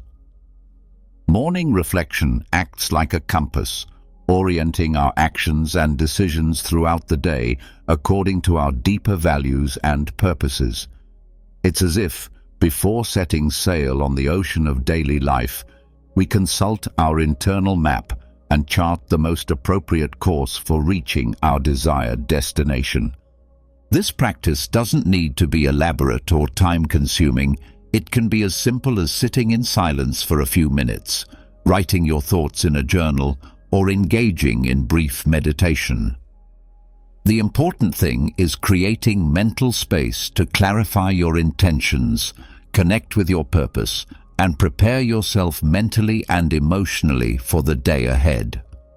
When you adopt this habit of morning reflection, you establish a solid foundation for everything that follows. You will feel more centered, less reactive to external circumstances, and more aligned with your authentic purposes and values. Imagine the difference between starting your day already running with your mind in chaos versus beginning with calm, clarity, and focused intention. This small morning ritual can be the catalyst for profound change in your daily life, promoting greater productivity, peace of mind, and sense of meaning. The next time the sun rises, before launching into your routine, make a pause. Breathe deeply, reflect on your goals and aspirations, and prepare yourself mentally for whatever challenges may come. The 10th practice emphasizes not ignoring your body and recognizing the importance of morning stretching and movement. Upon awakening, our bodies cry out for attention and gentle activation after hours of rest and repair. Epictetus wisely teaches us to define our essence before acting, which applies perfectly to morning physical care and preparation. Neglecting our bodies when we wake up can result in stiffness, fatigue, and lack of energy that persists throughout the entire day. Our physical form, like a sophisticated machine, requires daily maintenance and care to function at its optimal level. A brief ritual of stretching or light exercises can be the key to unlocking our body's full potential for the day ahead. Marcus Aurelius compared life to a struggle, reminding us of the need to prepare our bodies for daily challenges. Morning movement is not just physical activity, it's also a chemical catalyst that awakens our systems, improves blood circulation, and releases endorphins, those wonderful messengers of happiness and vitality that naturally elevate our mood and energy levels. Dedicating a few minutes each morning to this ritual of self-care is like turning on a switch that illuminates your entire being. When you stretch, move, and activate your body, you are sending a clear message of respect and appreciation to the vessel that carries you through life. Each stretch and movement promotes healthy growth and prepares your body for whatever physical and mental demands the day may bring. Visualize yourself honoring your body each morning, treating it with the care and attention it deserves. This simple habit can be the foundation for profound transformation in your physical and mental well-being, ensuring a smooth and energetic transition into your daily activities and responsibilities. Your body is your most loyal partner in this journey called life. When you treat it with respect and care, providing it with the movement and attention it needs, it will reward you with vigor, vitality, and the strength to face any challenge the day may bring. This morning ritual of physical care is an investment in your overall health and well-being that pays dividends throughout your entire day. The 11th practice focuses on not neglecting your relationships and taking time to connect with your loved ones to start the day with love and support. The importance of relationships in our pursuit of happiness is a central theme in Stoic philosophy, and one that deserves careful attention in our morning routine. Seneca, one of the great thinkers of this philosophical tradition, emphasized the tremendous value of friendship and love as essential elements for a full and meaningful life. In the midst of daily hustle and bustle, it's common to neglect the connections that truly matter, prioritizing tasks and obligations over the relationships that give our lives meaning and purpose. However, dedicating a few minutes each morning to nurturing emotional bonds can have a significant impact on both our well-being and that of others. A simple good morning, a warm hug, or a brief conversation can strengthen relationships and remind us that we are not alone in this journey of life. These moments of human connection provide us with a sense of belonging and joy that increases our resilience when facing daily challenges. Marcus Aurelius, another prominent figure in Stoicism, invites us to embrace the people that destiny has placed on our path. This attitude of acceptance and genuine love can transform our daily interactions into sources of emotional support and motivation. Beginning the day with positive human connection provides us with purpose and reminds us of what truly matters in life. These moments of connection help us maintain focus on life's genuine priorities while building a solid support network capable of backing us during difficult times and celebrating with us during moments of triumph. This practice not only enriches our own existence, but also creates a domino effect of positivity that impacts those around us in meaningful ways. Starting the day by connecting with someone special, whether through an affectionate message, a quick phone call, or sharing breakfast together, can transform your morning and enrich your life in profound and lasting ways. Remember, our relationships are life's true treasure, and we should never underestimate the power of a gesture of affection to brighten not only our own day, but the days of many others around us. The 12th practice involves not underestimating the power of conscious breathing as a transformative morning ritual. Conscious breathing, often underestimated in our busy lives, is a powerful practice that can completely transform your daily experience. Imagine beginning each morning with a clear mind and relaxed body, ready to face whatever challenges or opportunities lie ahead. This is exactly what conscious breathing can offer you. The Stoics, like Epictetus, emphasize the importance of living in the present moment, and breathing serves as our anchor to the here and now. It is a constant reminder of our existence and our connection to life itself. When we focus on our breath, we awaken to the present moment, moving away from worries about the past and anxieties about the future. Think of breathing as a silent dance between your body and the world around you. Each inhalation brings new life and energy, while each exhalation releases what no longer serves us. It's a simple but profoundly powerful ritual that costs nothing but can provide tremendous benefits for both physical and mental well-being. Upon awakening, before launching into the day's activities, dedicate a moment to this practice. Feel the air entering through your nostrils, filling your lungs, expanding your abdomen. Hold for a moment, as if savoring life itself, then release slowly, allowing tensions and worries to dissolve with the outgoing breath. This apparently simple act has surprising effects on our overall well-being. It calms the nervous system, reduces stress and anxiety, and clears the mind for better decision-making throughout the day. Conscious breathing is not just a physical exercise, but mental training that teaches us to direct our attention skillfully, a valuable ability in our world full of distractions and competing demands. Remember Epictetus's words, "It is impossible for a person to learn what they believe they already know." Open yourself to rediscovering something as fundamental as breathing. You might be surprised by the revelations and insights that emerge from this simple but profound practice.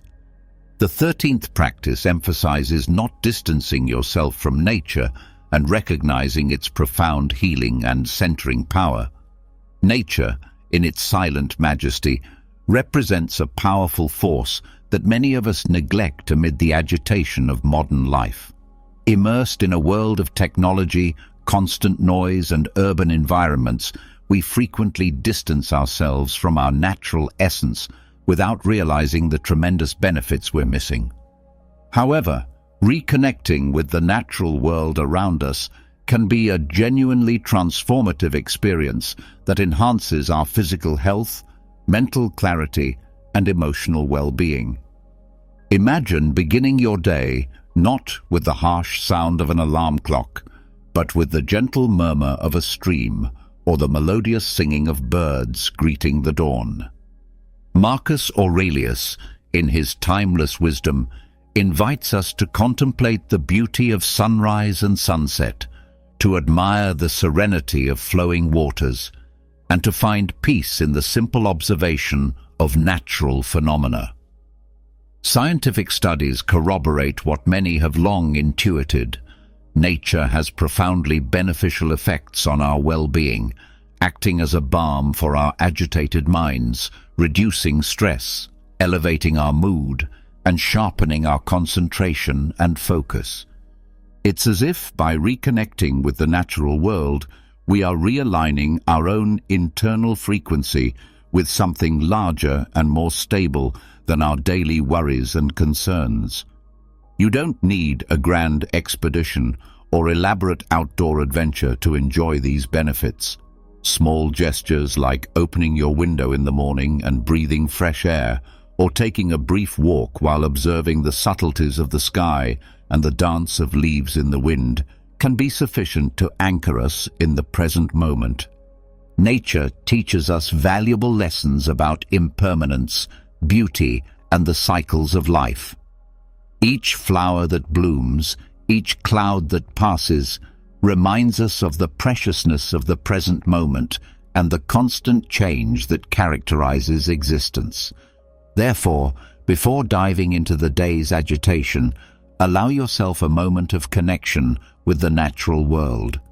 The 14th practice focuses on not losing sight of your essence and taking time to reflect on your values and objectives to live an authentic and meaningful life.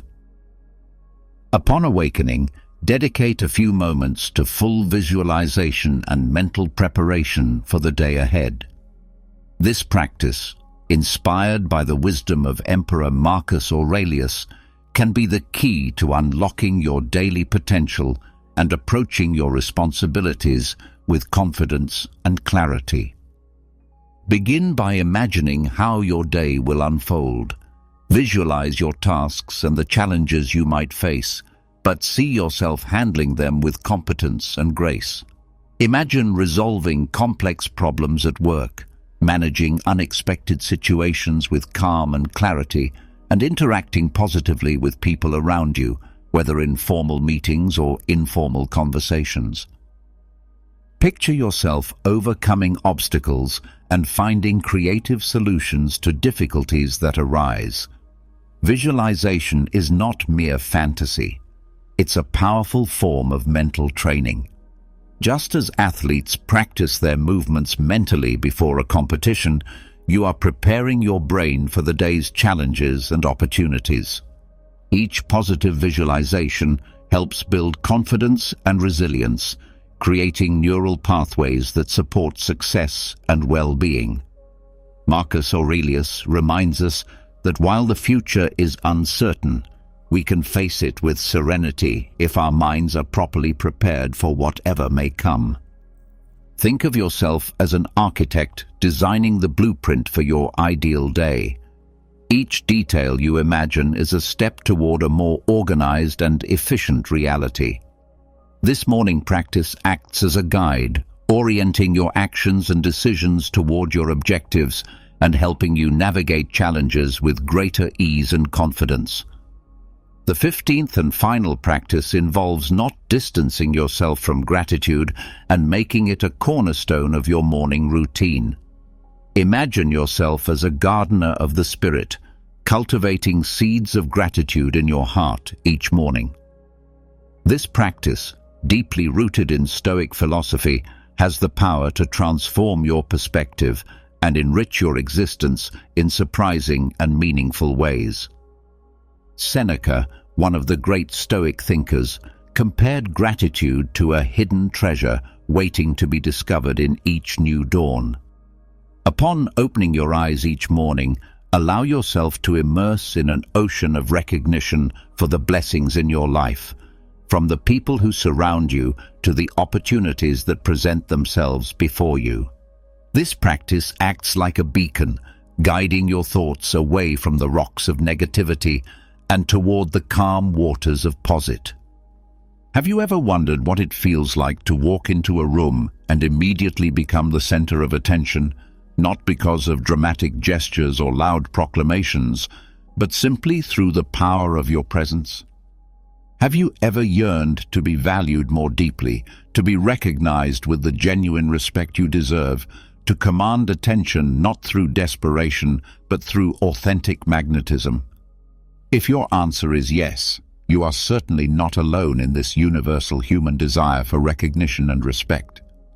In today's fast-paced, often superficial society, many of us feel profoundly undervalued and frequently overlooked, as if our contributions and very existence fade into the background noise of daily life.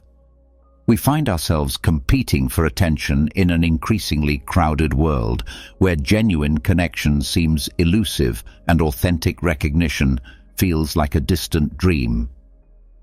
However, this feeling of invisibility and underappreciation is not a permanent fate that you must passively accept.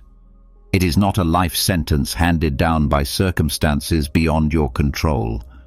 Today, we embark on a transformative journey together, one filled with both promise and meaningful challenge. This journey will teach us to harness the invaluable lessons from ancient Stoic philosophy to build an unshakable sense of self and develop an undeniable presence that draws others naturally toward us. This is not about seeking attention for its own sake or manipulating others into noticing us. Rather, it is about cultivating sustainable thoughts, behaviors, and character traits that make you not only highly regarded by others, but also genuinely stronger and more resilient from within. The path we will explore together involves 10 core strategies that have withstood the test of time, proven effective across centuries and cultures. These principles have guided countless individuals toward developing the kind of presence that naturally commands respect and admiration. We will journey through these time-tested approaches that can fundamentally change how others perceive you, but more importantly, we will discover how these strategies transform how you perceive and value yourself. This transformation begins with understanding that true presence and magnetism cannot be manufactured or forced. They emerge naturally from a deep well of self-knowledge, inner strength, and authentic character development.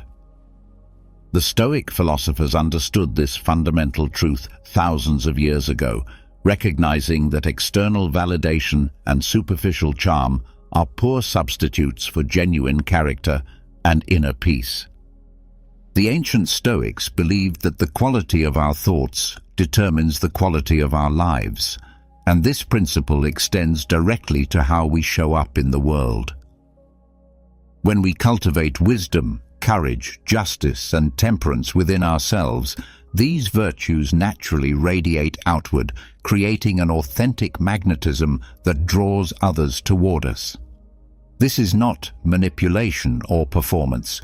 It is the natural result of becoming the best version of ourselves. Throughout this exploration, we will discover that building presence is not about creating fleeting moments of attention or temporary impressions. Instead, it is about developing a powerful, sustainable way of being that leaves lasting impressions on people's minds and hearts. It is about becoming someone whose very existence enriches the lives of those around them, someone whose absence is felt as keenly as their presence is appreciated. The journey toward developing this kind of presence requires commitment, patience, and consistent effort. It demands that we look honestly at ourselves, acknowledge our weaknesses, and commit to continuous growth and improvement. This process is not always comfortable, as it requires us to step outside our comfort zones and challenge long-held beliefs about ourselves and our capabilities. However, the rewards of this journey extend far beyond the recognition and respect we receive from others. As we develop these qualities within ourselves, we discover a deep sense of fulfillment, purpose, and inner peace that no external validation can provide. We become individuals who are not dependent on others' opinions for our sense of worth, yet paradoxically, this independence makes us more attractive and valuable to those around us. The first fundamental principle in building unshakable presence involves learning to take exceptional care of yourself, understanding that those who do not know how to love themselves cannot authentically love others. Self-care is not selfishness. It is a prerequisite for being able to genuinely contribute to others' lives. The better you take care of yourself physically, mentally, emotionally, and spiritually, the better equipped you become to support, inspire, and uplift those around you. This principle of self-care is not merely advice for comfortable living, but a fundamental requirement for living a truly satisfying and meaningful life. Taking care of oneself requires deep self-awareness, which means taking the time to genuinely understand yourself from your most basic physical needs to the deepest desires and aspirations of your soul. When you develop this level of self-understanding, you can begin nurturing and developing yourself with clear purpose and direction. Physical self-care forms the foundation of all other aspects of personal development. This means maintaining a genuinely healthy lifestyle that includes balanced, nutritious eating habits, regular physical exercise that challenges and strengthens your body, and sufficient, quality sleep that allows your body and mind to recover and regenerate. When your physical body is well cared for, you not only feel healthier and more energetic, but you also naturally exude an attractive vitality that draws others to appreciate and value your presence. Mental and emotional self-care requires regularly recharging your psychological and spiritual resources. This can be accomplished through diverse activities such as reading books that challenge and expand your thinking, practicing meditation or mindfulness to develop inner peace and clarity, or dedicating time to personal hobbies and interests that bring you joy and fulfillment. When your mind and spirit are properly nourished, you become naturally confident and peaceful, creating an irresistible charm that makes others want to be around you. Self-care also involves setting healthy boundaries in your relationships and commitments, learning to say no to demands that drain your energy without providing meaningful value, and prioritizing activities and relationships that align with your values and support your growth. This boundary setting is not selfish, but essential for maintaining the emotional and mental resources necessary to show up fully in your important relationships and responsibilities. Remember that self-care is an ongoing journey that never truly ends, not a destination you reach and then maintain without effort. As Marcus Aurelius, one of the greatest Stoic philosopher-emperors, wisely observed, "Our life is what our thoughts make it." When you continually invest in yourself across all dimensions of your well-being, you not only dramatically improve the quality of your own life, but also become a source of inspiration and positive energy for those around you. This is precisely how you make others naturally appreciate and deeply value your presence without having to beg for attention or recognition. The second crucial strategy involves cultivating calmness and composure, especially during challenging and high-pressure situations. Seneca, another great Stoic philosopher, once advised that the greatest remedy for anger is delay. This seemingly simple advice contains immense power for guiding us through difficult circumstances with grace and wisdom. In today's context, where every minute brings the potential for emotional turbulence and reactive responses, nurturing calmness and self-control becomes more important than ever before. We live in a world that seems designed to trigger immediate reactions, where social media, news cycles, and daily stresses constantly test our emotional equilibrium. Developing the ability to remain calm and composed in the face of these challenges sets you apart from the crowd and naturally draws others' respect and admiration. Imagine a particularly stressful workday where you walk into a meeting that has already started and you are greeted with unfriendly looks from colleagues who are clearly frustrated about the delay. In such a moment, your natural instinct might urge you to react defensively, to make excuses, or to respond with your own frustration and irritation. However, if you choose instead to remain calm, take a deep breath and allow yourself a moment of silence to think clearly before responding, you can completely transform the dynamic of the situation. Your subsequent response, delivered with composure and thoughtfulness, not only helps alleviate the tension in the room, but also earns genuine admiration from those present for your ability to remain poised under pressure.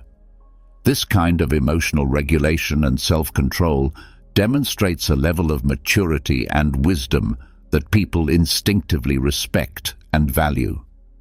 The practice of cultivating calmness extends beyond reactive situations to encompass a general approach to life that embraces silence and reflection as sources of strength rather than emptiness.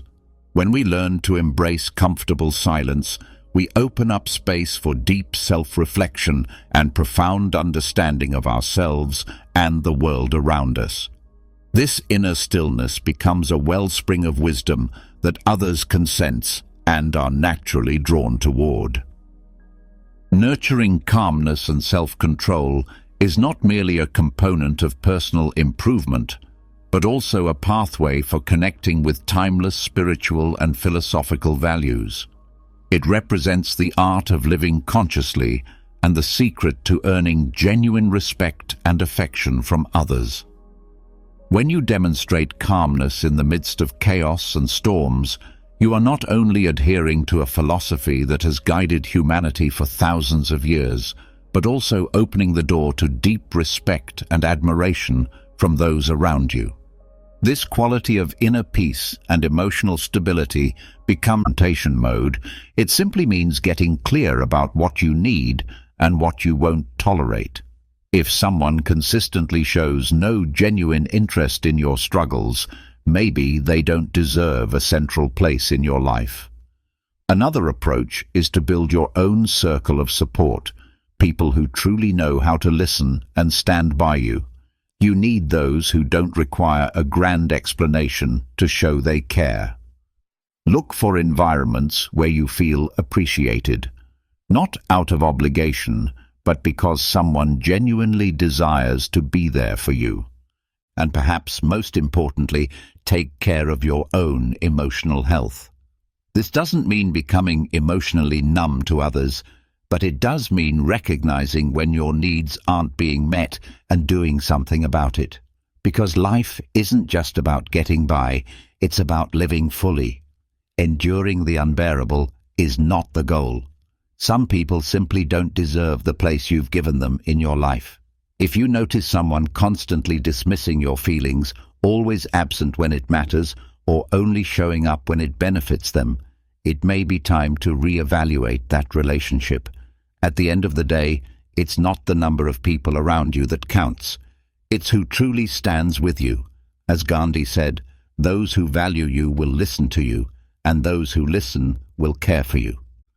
Let's talk about another painful truth. Criticism. We've all been there. You're doing your job, working on a passion project, or simply enjoying life, and someone decides to drop a harsh comment out of nowhere. There's nothing helpful about it, just a sting that leaves you questioning everything. It's almost as if some people were born just to make others feel inadequate. We've all heard words that didn't help us improve, but instead dragged us down. But why should we tolerate this kind of behavior? Why should it have space in our lives? Destructive criticism is often nothing more than someone else venting their own frustrations under the guise of feedback. Imagine someone tripping on the stairs and throwing a rock at you for no reason. That's the emotional equivalent. Let's be honest. If a critique doesn't come with useful insight or a clear path forward, it only serves to hurt. This is exactly where the wisdom of Stoicism becomes valuable. It teaches us to focus only on what truly adds value to our lives.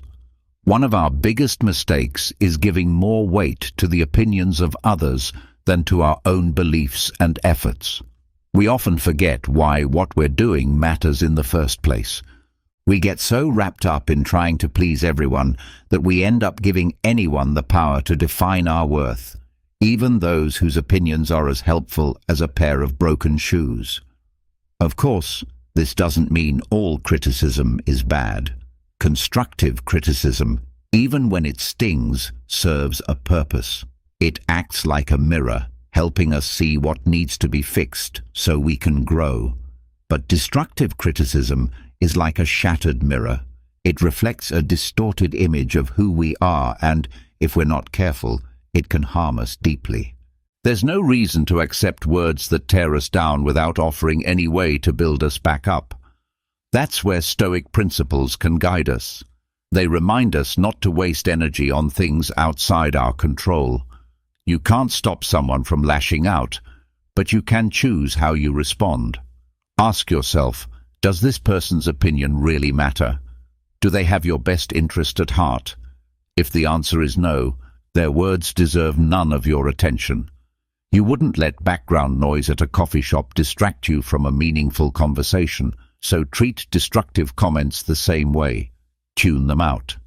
In the end, what truly matters is how you feel about your efforts and how you can keep improving, not what someone says who lacks knowledge, empathy, or intent to help. So the next time someone tries to tear you down, pause and ask, does this add anything valuable to my life? If it doesn't, don't waste a second more thinking about it. Your time is far too precious to be spent on people who don't want to see you thrive.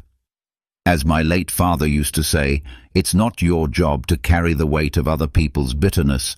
You're here to build your own path, regardless of who tries to stand in the way. Remember, being stoic doesn't mean ignoring all criticism.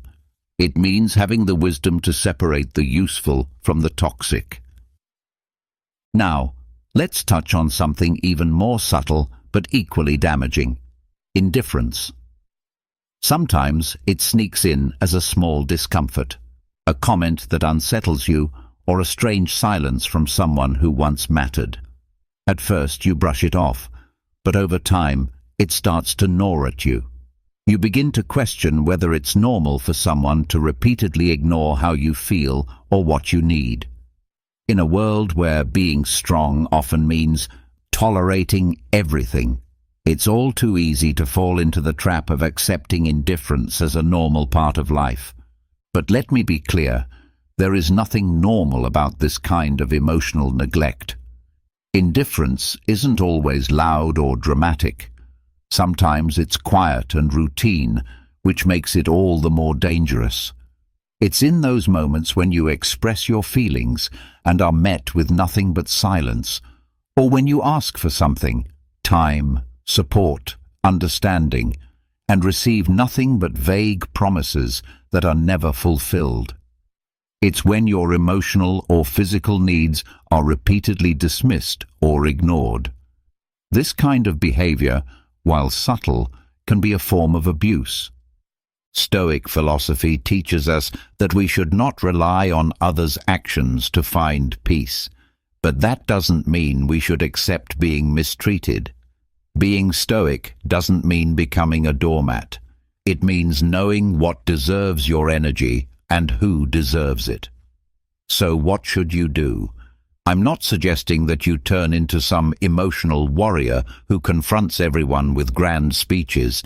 You don't need to go to extremes, but it is vital to recognize when something isn't right and to assert your boundaries. Boundaries aren't barriers. They're like road signs that keep you from getting lost. If someone consistently ignores or belittles you, ask yourself, is this really what I want to allow in my life? Because sometimes, in our effort to avoid conflict, we hurt ourselves even more. It's like being thirsty and accepting an empty glass over and over. You can pretend you're fine, but eventually, your thirst wins out. Ignoring your own needs isn't strength. It's a warning sign that something needs to change. This doesn't mean you have to cut people off completely or that you're inviting unnecessary drama. It simply means you're communicating your value, making it clear that your well-being matters. It won't always be easy. People don't change just because you want them to, but every time you defend your space, you grow stronger. Not to become harder, but to become more aware. In conclusion, indifference and negligence may seem small, but they're deeply damaging. No one should have to live with them. The key is learning to see them clearly and responding accordingly. Sometimes the most powerful thing you can do is protect your peace. It's not about raising your voice or trying harder to be heard. Sometimes the most powerful move you can make is to stop listening to those who don't truly see your worth. Always remember this: your needs matter just as much as anyone else's. This isn't about being selfish, it's about practicing self-care. As Brian Tracy wisely said, what you tolerate today becomes what consumes you tomorrow.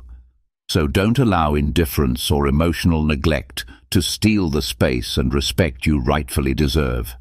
Now let's talk about jealousy. Have you ever felt guilty for enjoying things you love, like spending time with friends, pursuing hobbies, or just having interests that don't involve a particular person? If that sounds familiar, you may be facing something deeper that you shouldn't overlook. We're talking about jealousy, or more precisely, that obsessive possessiveness that some people mask as love. But the truth is, it's as toxic as any poison. Let's get real. If someone tries to restrict your freedom or make you feel bad for simply having a life beyond them, that's not love. That's control. Freedom is a beautiful concept, isn't it? Everyone craves it, yet not everyone is willing to offer it.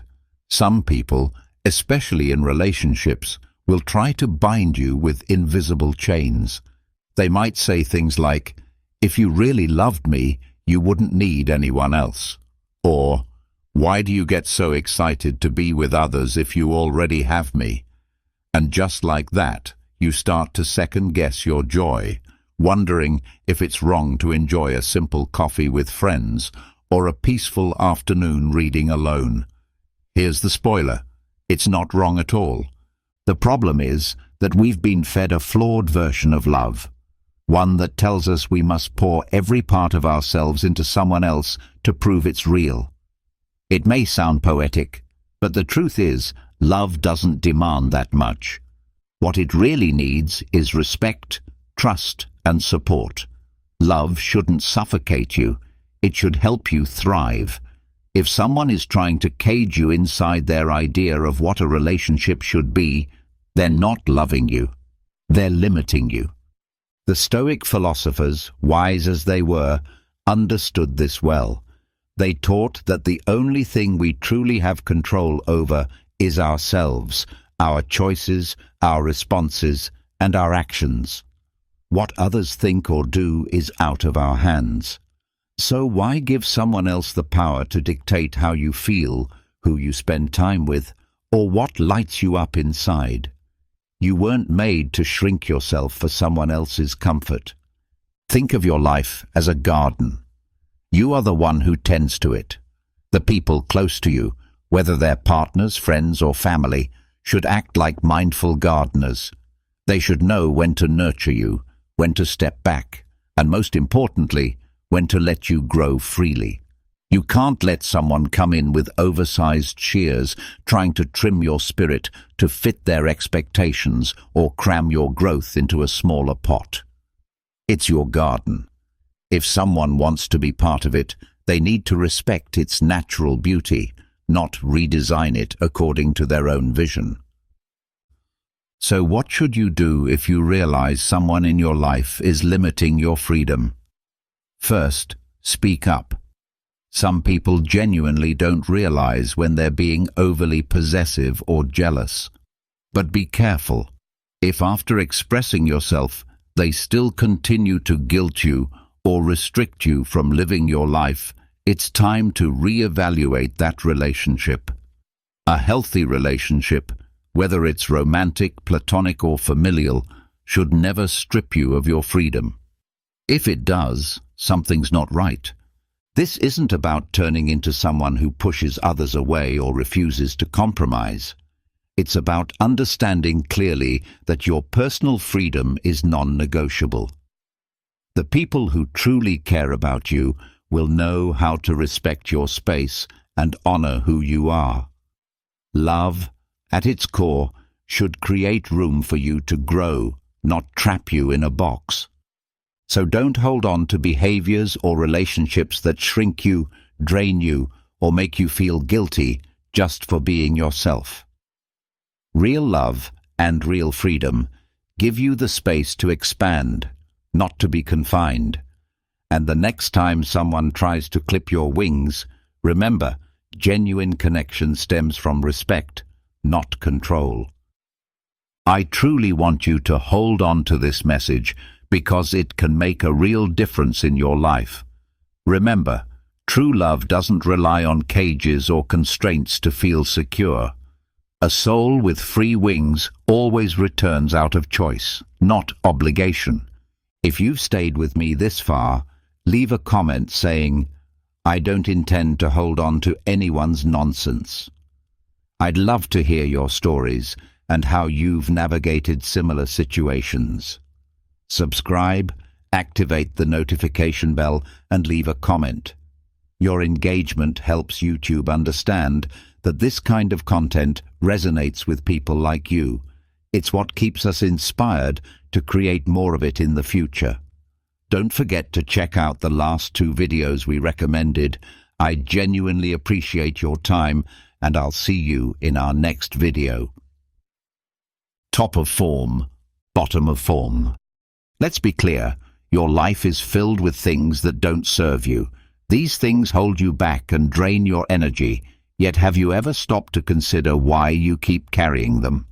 Sometimes the most rebellious act isn't making noise, but silently removing everything that adds nothing of value to your life. Toxic relationships, self-destructive habits. You don't need to announce it to the world, nor should you wait for anyone's approval to make these changes. In today's video, I will guide you through how to apply Stoic philosophy to let go of what you can't control and free yourself.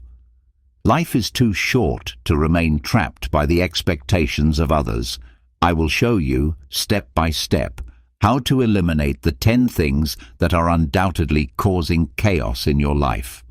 These things are not only impacting you mentally and physically, but they are slowly destroying you. In no time at all, you'll realize that the last thing will leave you speechless.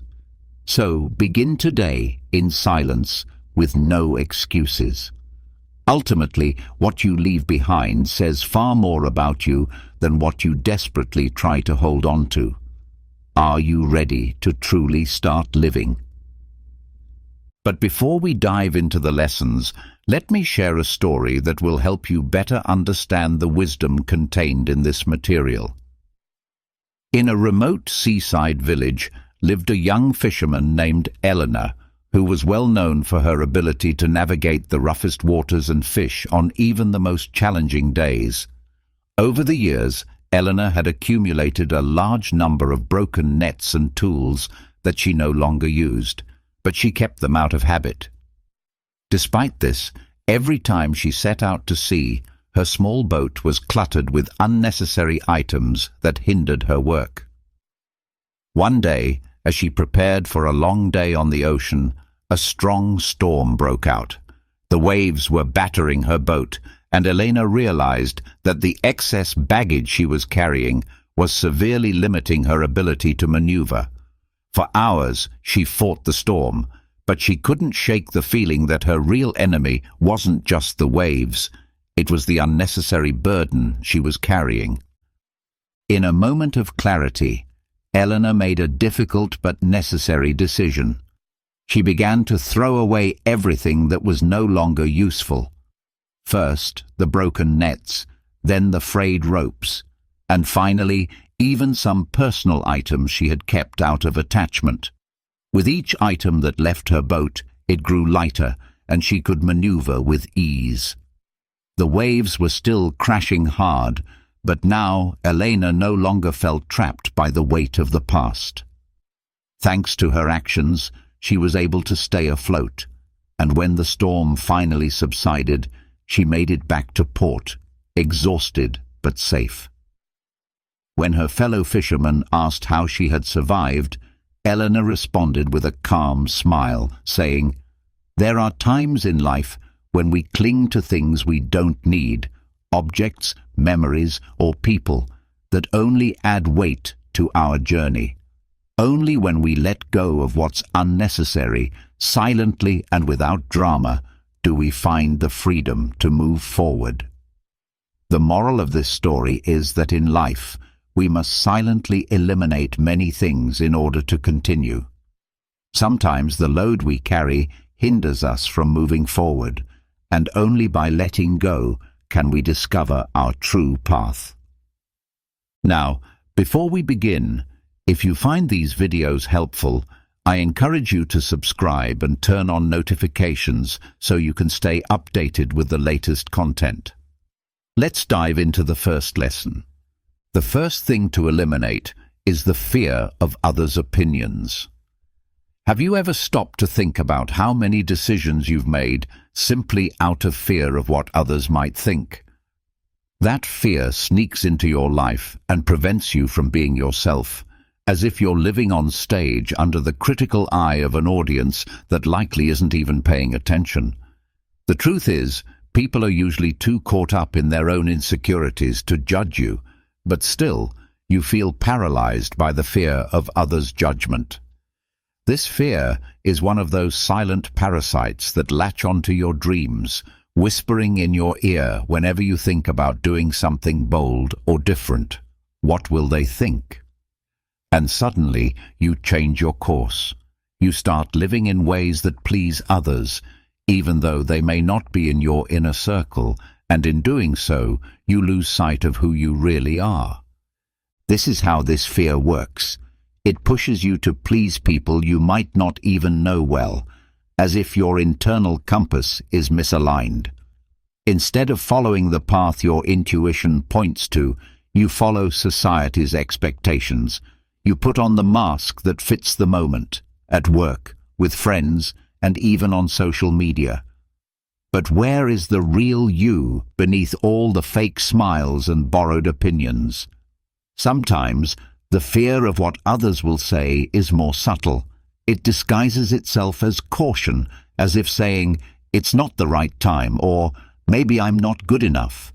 But deep down, these are simply excuses, veiling the fear of judgment. To eliminate this fear, we must embrace Stoic philosophy. The Stoics remind us that we cannot control what others think of us, but we can control how we react to it.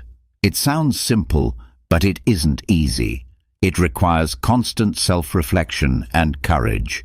It's about learning to live for yourself, making decisions that bring you happiness, not based on the expectations of others. Life is too short to live in the shadow of other people's opinions. A good exercise is to start quietly eliminating things in your life that don't add value. Those things you hold on to just to please others. If you've chosen a career that doesn't satisfy you, get rid of that burden. Start making small decisions, like doing something you've always wanted to, but were afraid to because of what others might think. Taking those small actions will free you. It won't be easy, and some days the weight of others' judgment will feel overwhelming. But remind yourself that every time you live according to others' opinions, you lose a little bit of yourself. It's a slow, silent death, but it's one you can avoid if you have the courage to be true to yourself. So, begin by eliminating those things quietly. There's no need to announce it to the world. Just let go of what doesn't belong to you. Learn to trust your own judgment and value your own opinion more than the opinions of others. In the end, the only person you have to answer to is yourself. As Carl Jung said, freedom begins the moment you stop worrying about what others think. The second thing to eliminate is toxic relationships. There's a saying I love. There is no worse blind person than the one who refuses to see. This is so true, and we often apply this selective blindness to our relationships. We get used to dealing with people who, in one way or another, subtract from our lives rather than adding to them. Yes, I'm talking about toxic relationships, which drain your energy little by little. The worst part is that we sometimes cling to these relationships as if they were indispensable. And it's not just about romantic relationships. Toxicity can exist in family, friendships, and at work. The funny thing is, no one forces you to keep these relationships in your life, but you continue to tolerate them in silence, almost as if letting go would be an offense to the world. Why do we do this? Perhaps because we've been taught that cutting ties is a sign of weakness or even cruelty. In reality, removing someone from your life can be one of the greatest acts of self-love. Philosophically speaking, the Stoics emphasized that we should not worry about what we cannot control, and this also applies to the people around us. You can't control how others act, but you can control whether you allow them to remain in your life. The challenge comes in doing this quietly. It's not about revenge or trying to appear superior. It's simply making the conscious decision to stop feeding a relationship that wears you down. Think about this. You don't need to create a drama to eliminate what no longer serves you. You don't need to announce it to anyone. Just stop feeding the relationship silently and without fanfare. Think of it like when you stop watering a plant that no longer blooms. You do it gently, with the understanding that it no longer belongs in your garden. Nothing dramatic happens. The plant continues its journey, and so do you. Everyone moves on, and that's perfectly fine. Have you ever noticed that there are people who, even if they are close to you, leave you feeling exhausted after spending time with them? It's not that they are bad people, but their energy just doesn't align with yours. And that's when the key comes in, learning to recognize these signs. Pay attention to how your body and mind react. If you find that every interaction with a certain person feels like running an emotional marathon, you might be in a toxic relationship. As painful as it may be to admit, this could be the truth. Here's where the strategy of silence comes in. You gradually reduce your interactions with them.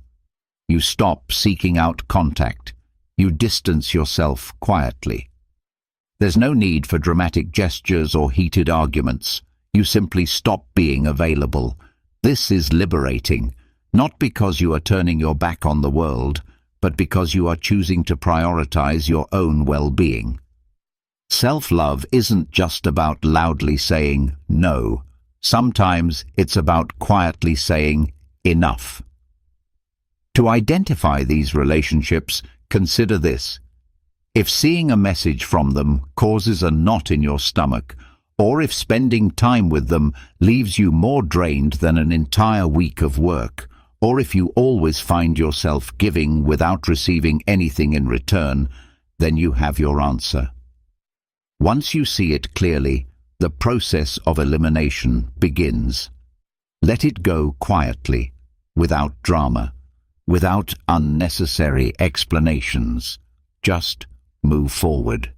The key isn't about being cruel, it's about respecting yourself enough to stop letting someone drain your energy. Energy that could be better spent on people or activities that bring you joy. Ultimately, it's about being honest with yourself and placing your well-being above guilt or fear of hurting others. Some people are like the wind. You feel them, but you can't hold on to them. Let them go. We all have destructive habits that sneak up on us.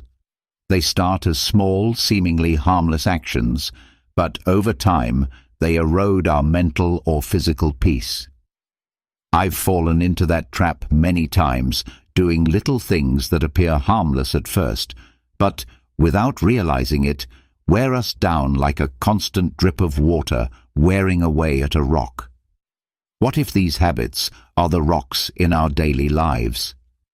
How do we eliminate them without making a scene? The first step is recognizing them.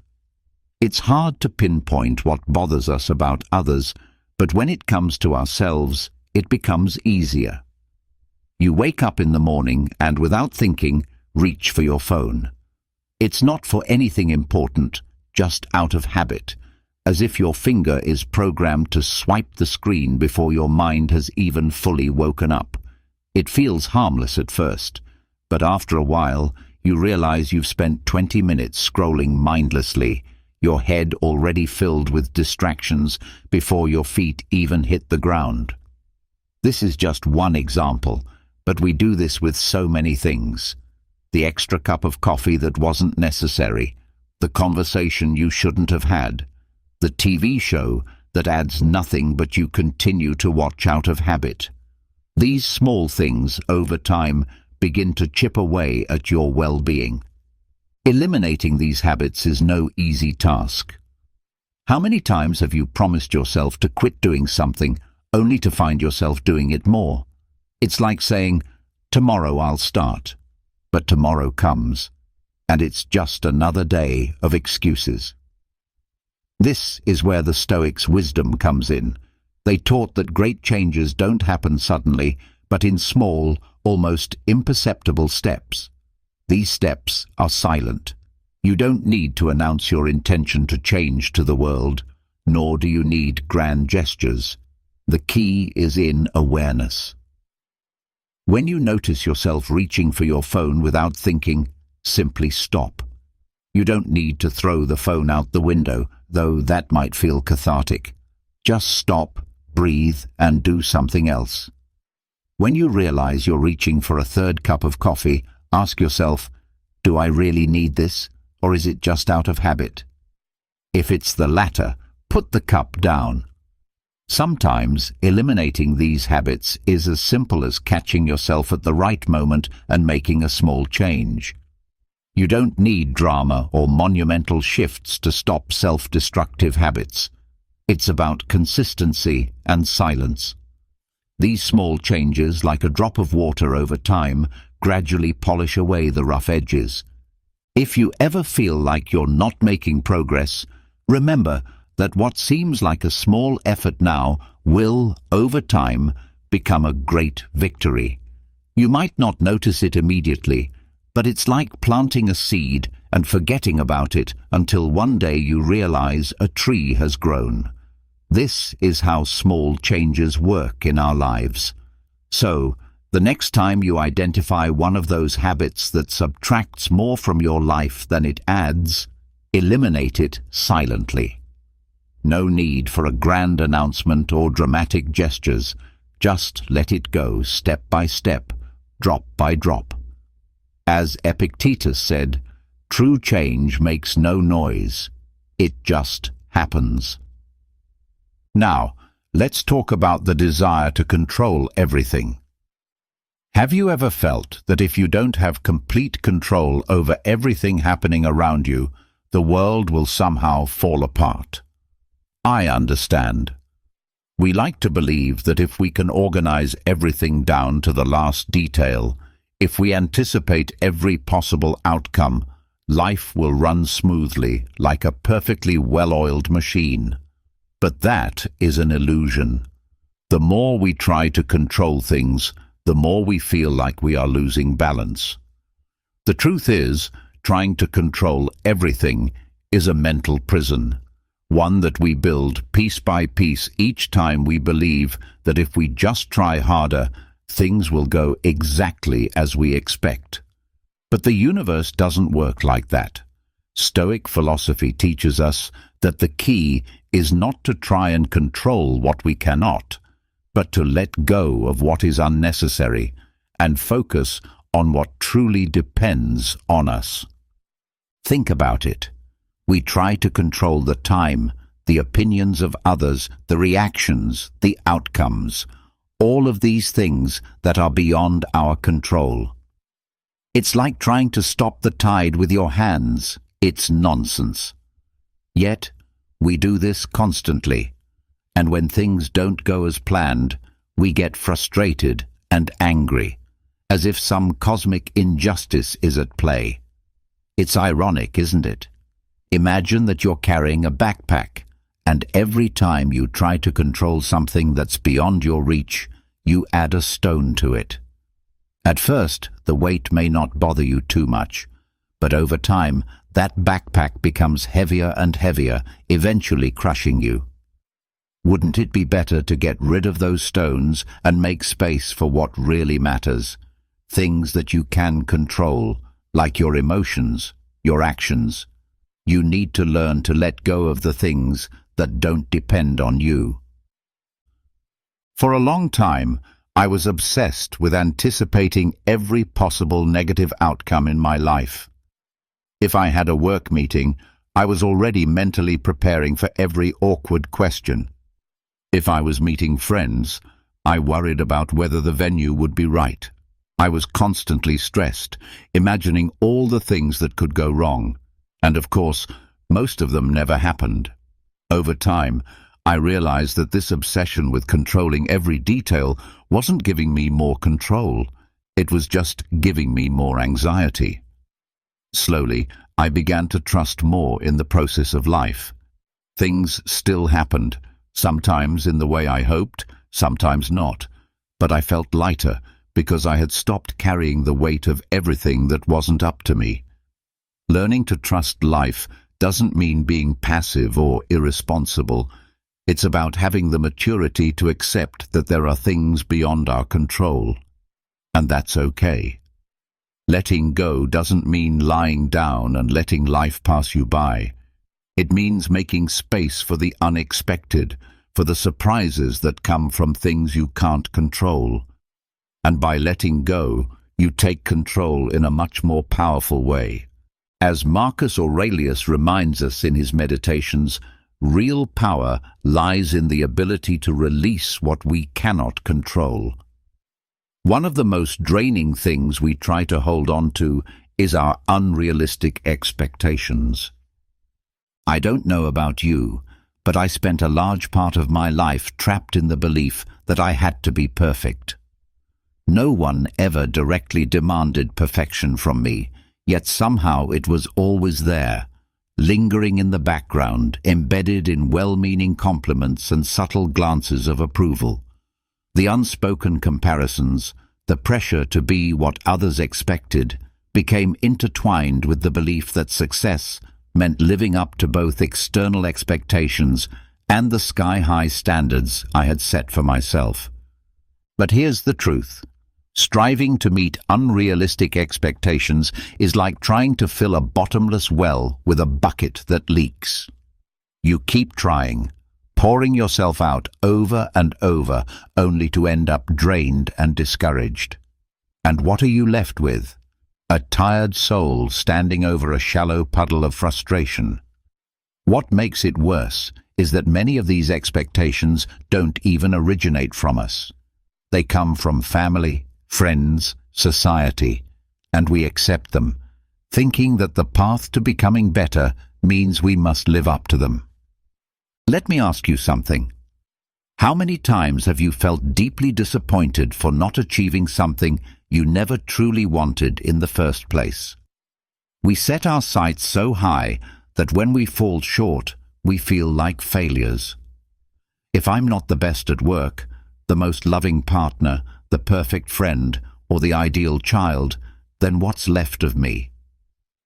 These expectations start to weigh heavier than our actual efforts.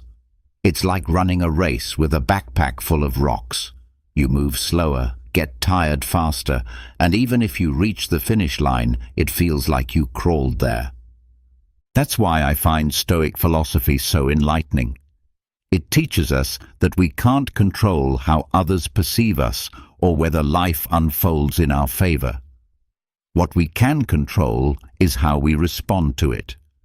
The key is learning to lighten the burden of those suffocating expectations. Lowering your expectations, both of yourself and of others, doesn't mean you're settling. It means you're setting yourself free.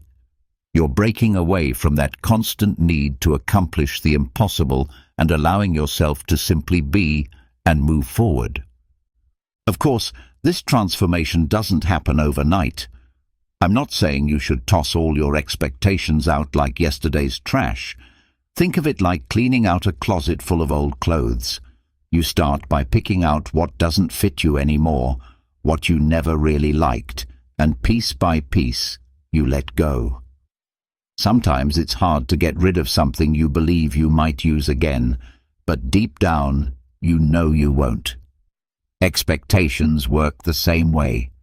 Begin by releasing the ones that were never truly yours. Then take a closer look at your own and ask yourself, are they really realistic? You don't have to hold on to everything. One simple yet powerful way to reduce the pressure of expectations is to change the way you speak to yourself. Instead of saying, I must do everything perfectly, try, I'll do the best I can with what I have right now. It might sound basic, but it's incredibly freeing.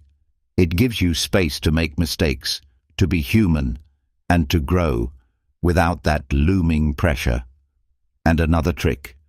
Don't announce all your plans to everyone. The less noise you create, the fewer expectations others will form about your journey. Because at the end of the day, all those outside expectations are just that, noise. When you silently remove what no longer serves you, life begins to flow in a more authentic, peaceful rhythm. Letting go of expectations isn't giving up. It's wisdom in action. Instead of focusing on who you should be or what you should achieve, concentrate on what truly matters to you and what lies within your control. Fewer expectations mean more freedom. Carve that truth into your mind. The less you expect, the lighter your soul becomes. Now let's talk about something else many of us cling to, the constant need to always be right. Have you ever noticed this compulsive tendency? The urge to be the one who's always correct. To be seen as the clever one, the know-it-all, the person with the final say in every discussion. It's as if every conversation is a battlefield, and your sense of worth depends on emerging victorious. But here's the twist. The war isn't with others, it's within yourself. Every time you argue just to prove you're right, it's as if you're trying to validate your own importance. Isn't that exhausting? I know it wore me out. We've been conditioned to believe we must always have the correct answer, that being wrong is somehow a weakness. Society, social media, even casual family gatherings reinforce this idea. Mistakes equal failure. But I'll share a little secret with you. Being right isn't always the most important thing. In fact, Stoic philosophy encourages us to accept what we can't control. And guess what? You can't control how others see things. This endless race to prove your intellect leads nowhere. It only breeds anxiety, frustration, and emptiness. That need to be the smartest in the room? You can drop it quietly. Ask yourself, what do I really gain by always being right? A badge of honor no one sees? An imaginary trophy? Carrying that weight is like dragging a suitcase full of rocks. Every debate, every forced opinion adds another stone. Eventually, the burden becomes unbearable, and you're left wondering why you feel so heavy inside. Next time you feel that itch to argue, try staying silent. Not because you've lost, but because you're letting go. It's like finally dropping a pen you didn't realize you'd been clutching for hours. What a relief. Suddenly, you feel a lightness you didn't even know you needed. The same goes for the need to be right. When you release it, you see how pointless the fight was, and how peaceful it feels to simply let it go. How do you start letting go? First, accept that you don't always need to be the one who knows everything. It's okay to be wrong. It's okay to not have an opinion on every topic. Life isn't a quiz show. Second, practice listening, not to rebut or correct, but to genuinely understand. There's a big difference between hearing someone and truly listening. The first is automatic. The second takes effort and intention. And when you listen like that, the need to correct others starts to fade. Lastly, embrace silence. Embrace those quiet pauses in conversations, those moments when a response isn't necessary. Sometimes, the most powerful response is none at all, just letting others have their say. Because winning an argument isn't the same as having inner peace. So ask yourself, is it really worth sacrificing your peace just to prove a point? I doubt it. The next time you're tempted to jump in and correct someone, pause. Take a breath. Let it go. The peace you gain is far more valuable than any fleeting satisfaction of being right. And if you ever need reassurance, remember what the Stoics knew so well. True wisdom isn't in winning debates, but in knowing when not to engage. As Seneca put it, knowledge isn't about winning every battle. It's about knowing when not to fight. Let's now explore one more subtle but destructive weight we carry: the digital noise. Have you noticed how you're constantly surrounded by it? Not just the literal noise of cars or the neighbors hammering, but the digital kind. The constant buzzing, beeping, flashing. It's in your pocket, your hands, your eyes. It's the never-ending stream of social media posts, messages, and notifications. And it's all designed to distract you, to keep you in a permanent state of tension, as if you're on high alert 24/7. You may think you're in control, but in reality, it's the digital chaos that's controlling you. We live in a world where silence has become a rare luxury. But here's the good news. It's not out of reach. You just have to learn to identify what's really stealing your attention. Because there are things, noisy, invisible things, that you absolutely must begin to eliminate from your life. And yes, you can do it. But you need to go deeper than just closing an app or switching off a notification.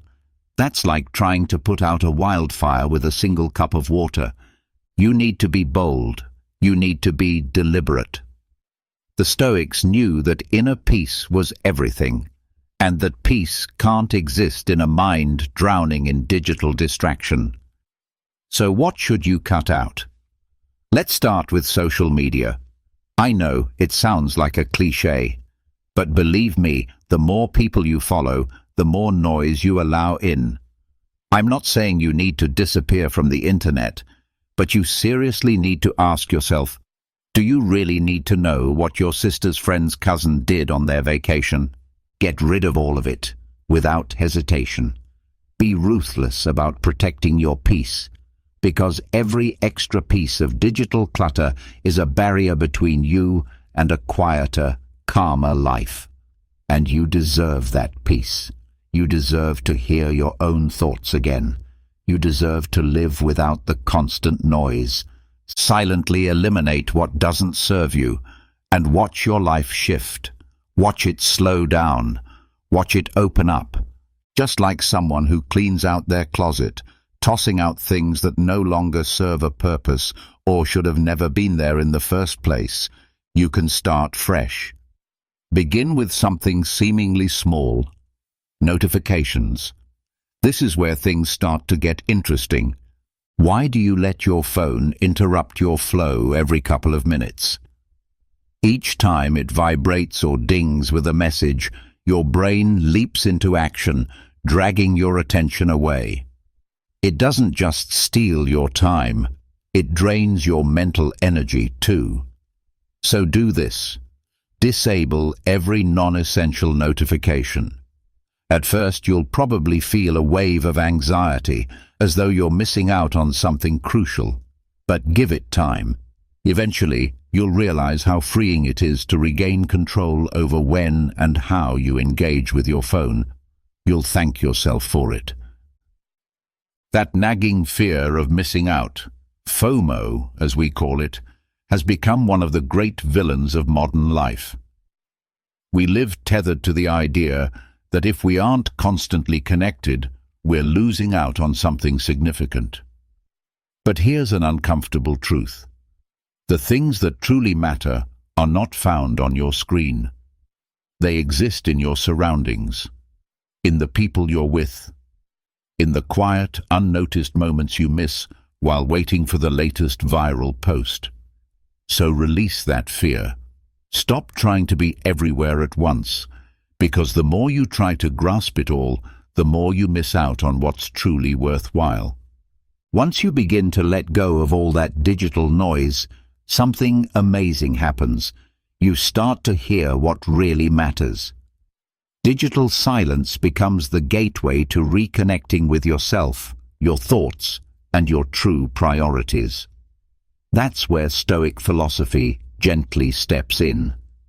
While you can't always control what happens around you, you can control how you respond. And when the noise fades, life becomes much clearer. So here's my advice. Choose silence, not as the absence of sound, but as the conscious presence of what you genuinely want in your life. That, in the end, is the real luxury of our era. As Gandhi once said, peace doesn't come when the noise ends, it arrives when you choose to listen to yourself. Now let's talk about those negative thoughts. Have you ever noticed how negative thoughts can creep in without a sound? One minute everything feels fine, and the next, it's as if these thoughts are in control. They sneak in quietly, and before you know it, they're influencing everything you do. They're like those neighbors who show up uninvited and never seem to leave. What's worse is that you often hand them the keys, not because you want to, but because they've convinced you that they belong there, that their presence is normal. But what if you could change the locks? Let's be clear. These negative thoughts are just destructive mental patterns that start shaping your behavior in the worst possible ways. You've probably caught yourself thinking things like, "Nothing ever works out for me," or "I'm never going to succeed." And the more you repeat these thoughts, the more you start to believe them. It's like planting a poisoned tree and then wondering why the fruit is bitter. The twist is, these thoughts aren't usually rooted in reality, but they feel as real as the ground beneath your feet. And again, Stoic wisdom shines with its sharp clarity. You may not be able to control what life throws at you, but you can choose how to respond. It sounds simple, but most of the time we forget this. We let our emotions be hijacked by these recurring thought patterns. Yet true freedom lies in regaining control of your response. Now, this change doesn't happen overnight. It starts with silence. Yes, silence again. Quietly begin to eliminate the thoughts that no longer serve you. You don't need to put on a show or dramatically cast them out. Just learn to recognize when a negative thought appears, Identify it, then move on without giving it more attention than it deserves. Because the more attention you give these thoughts, the more power you hand over to them. It's like chasing a fly around a room. Obsessing over it only makes it worse. Why not just ignore it until it tires itself out? Another powerful technique is to question those thoughts when they show up. If you catch yourself spiraling into negativity, ask yourself, is this really true? Is everything going wrong, or am I just exaggerating the moment? Often, you'll find that these are blown-up ideas with no real foundation, and even if there's a grain of truth in them, at least you've started thinking about solutions instead of marinating in the problem. Finally, let's talk about detachment. No, you don't need to become a monk on a mountaintop, but you do need to create some emotional distance from the chaos inside your head. Your thoughts are not you. Just because a thought enters your mind doesn't mean it deserves a permanent home there. With practice, you'll start to observe them for what they really are, fleeting clouds in a sky that remains constant beneath it all. Negative thoughts are like little intruders that you don't need to fight loudly. Just release them quietly, with patience and a shift in focus. Over time, you'll see that what you think determines what you do, and what you do defines who you are. As Brian Tracy said, thoughts are not facts, but if you believe them, they become your reality. Let's move on to something else we often overlook: physical and mental disorder. Have you ever woken up feeling like the whole world is just a bit too heavy? You glance around and realize it's not just a feeling. Your space is literally overflowing with stuff. Papers scattered, clothes piled on the chair, objects crammed into every corner. And somehow, your mind feels just as cluttered. If you're like me, when your surroundings are chaotic, your thoughts tend to mirror that mess. Physical and mental disorder are far more connected than we'd like to admit. When your space is drowning in clutter, your mind can't help but follow. The Stoics emphasized the importance of focusing on the essential and letting go of the excess. Disorder, in many ways, is the complete opposite. It's the accumulation of the unnecessary. Every out-of-place item, every forgotten object is more than just physical mess. It's energy drain, it's mental noise. It's a quiet reminder of everything you haven't dealt with yet. That overwhelming feeling of not knowing where to begin. That's the trap. We try to tackle everything at once instead of simply starting with what no longer serves us. So begin quietly. Look around. Ask yourself honestly, do I need this? If something hasn't been used in ages, chances are you don't need it anymore. But don't stop at material things. Mental clutter works the same way. We hoard emotions, thoughts, and worries like someone keeping broken items just in case. But those things only weigh us down. So what can you do? Begin to release them. Gently, silently. No drama, no need for big declarations. Just let go of what drains you, both physically and mentally. In a world obsessed with noise and chaos, choosing silence can be an act of quiet rebellion. If there are people in your life who cause unease, projects that no longer excite you, or thoughts that only exhaust you, let them go. No need to explain, no need to overthink, just release. Remember, your outer environment often reflects your inner world. So when you bring clarity to your physical space, you'll find that same clarity slowly making its way into your mind. It's not magic. It's the natural result of thoughtful elimination, like cleaning out a drawer and feeling a weight lift from your chest. Every item in its rightful place becomes one less thing to worry about. The Stoics never complicated life with what wasn't necessary. They focused on what mattered and released what didn't. That's the kind of life we should aim for, one of simplicity and intention. Because in a world bursting with clutter, both physical and mental, it's easy to get lost. But the way out has always been there, hidden beneath the mess. You just couldn't see it. If you want peace of mind, start by organizing what's around you. Do it slowly.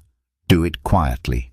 Eliminate what no longer belongs, not in a frenzy, but with gentle, constant care. Your mind will thank you for it. As Nelson Mandela once said, "When the noise is silenced, the essential is heard more clearly." And now, let's talk about comparisons. Unnecessary comparisons. Why do we have this habit of measuring ourselves against others? Let's be honest, we all do it. But think for a moment. Does it actually serve you? It's like running in a race where no one else is actually competing, but you keep trying to beat someone anyway. They're not aware they're in the competition, and worst of all, they likely don't even care.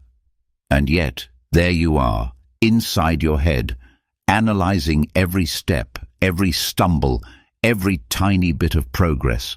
Not even your own, but that of others. You keep measuring your worth by someone else's journey. Comparing yourself to others is like entering a singing contest using someone else's voice. It's nonsense. You have your own melody, your own rhythm, and yet you insist on following someone else's sheet music. The real issue is that this seemingly innocent habit slowly chips away at your self-worth. One day, you wake up feeling like you're falling short. You're not fast enough, not successful enough, not enough in some way.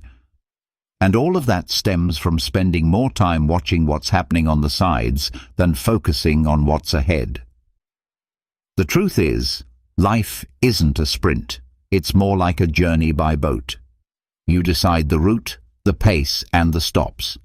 But if you're too focused on the sailboats passing you by, all you end up doing is drifting off your own course. Here's the ironic part. While you're busy watching someone else's boat glide by, that person might be doing the exact same thing, watching yours. That's how ridiculous comparison can be. Everyone's looking sideways, but hardly anyone is fully experiencing their own journey. Let me offer you something. Stop comparing yourself quietly. Make it like one of those silent habits that you drop without fanfare. Like when you throw away a worn-out shirt that no longer serves you. No one needs to know you did it, but you'll feel the difference immediately. Because comparing yourself to others isn't just pointless, it's a betrayal of who you are. It's like telling your inner self that it's not enough, that you have to become someone else to be worthy. But if you pause and really think about it, that mindset is completely irrational. The Stoics already taught us this. The only meaningful comparison is with the person you were yesterday. So, what do you do when that little voice inside starts comparing again? The answer isn't to silence it, because that will only make it shout louder. Instead, hear it out, then challenge its reasoning. Why are you comparing yourself to that specific person? What is it about them that makes you feel less than? And then, here comes the part that truly matters. Remind yourself of everything you've accomplished on your own path. Take a moment to genuinely reflect on your growth, your little wins. You'll be amazed at how easy it is to forget how far you've come when you're constantly scanning someone else's progress. Another approach that really works is practicing gratitude. I know it might sound cliché, like one of those generic pieces of advice, but I promise you, it holds power. Be thankful for what you have, for what you've achieved, and for who you are becoming. Because when your focus shifts to what's present in your life instead of what's missing, or what someone else has, you'll feel something shift inside you. Suddenly, the burden of comparison starts to lift. You begin to realize that the only path that truly matters is your own. At the end of the day, life is far too short to waste time running in some imaginary race with people who aren't even aware of the competition. Comparing yourself just distracts you from what's truly important. Living your life at your own pace, guided by your own values. And trust me, once you begin to do that, you'll understand how freeing it really is. Let me leave you with a thought that helped me during some of my toughest moments. When you stop seeing yourself through the eyes of others, you finally begin to uncover who you truly are. If you've made it to this point, write this in the comments. In the silence, you will find the answer. I'd love to hear your stories of growth and success. Don't forget to subscribe, turn on the notification bell, and drop a comment. This lets YouTube know these kinds of videos are meaningful to people like you, and it encourages us to keep making more. Also, check out the last 2 videos we posted. They might resonate with where you are now. Thank you so much for your time and support. I can't wait to see you on our next journey. Did you know that the secret to transforming your life's biggest challenges into your greatest opportunities might have been discovered over 2,000 years ago? Imagine facing life's storms with a calm so powerful nothing could shake your inner peace. Sounds like a superpower, right? Well, it's not just a fantasy. This ancient superpower, it's an age-old philosophy that's as practical today as it was in the bustling markets and marble halls of ancient Rome and Greece. Stoicism teaches us that while we can't control every aspect of our lives, we have absolute power over how we choose to react. And in today's world, where uncertainty seems to be the only certainty, these teachings could be the anchor we've all been searching for. What if I told you that Stoicism is more about action than thought? It's about living a life filled with purpose, resilience, and happiness, no matter what life throws your way. It's not about suppressing your emotions, but understanding and managing them to lead a more fulfilling life. So whether you're dealing with stress, facing adversity, or simply looking to find more joy in the everyday, stick around.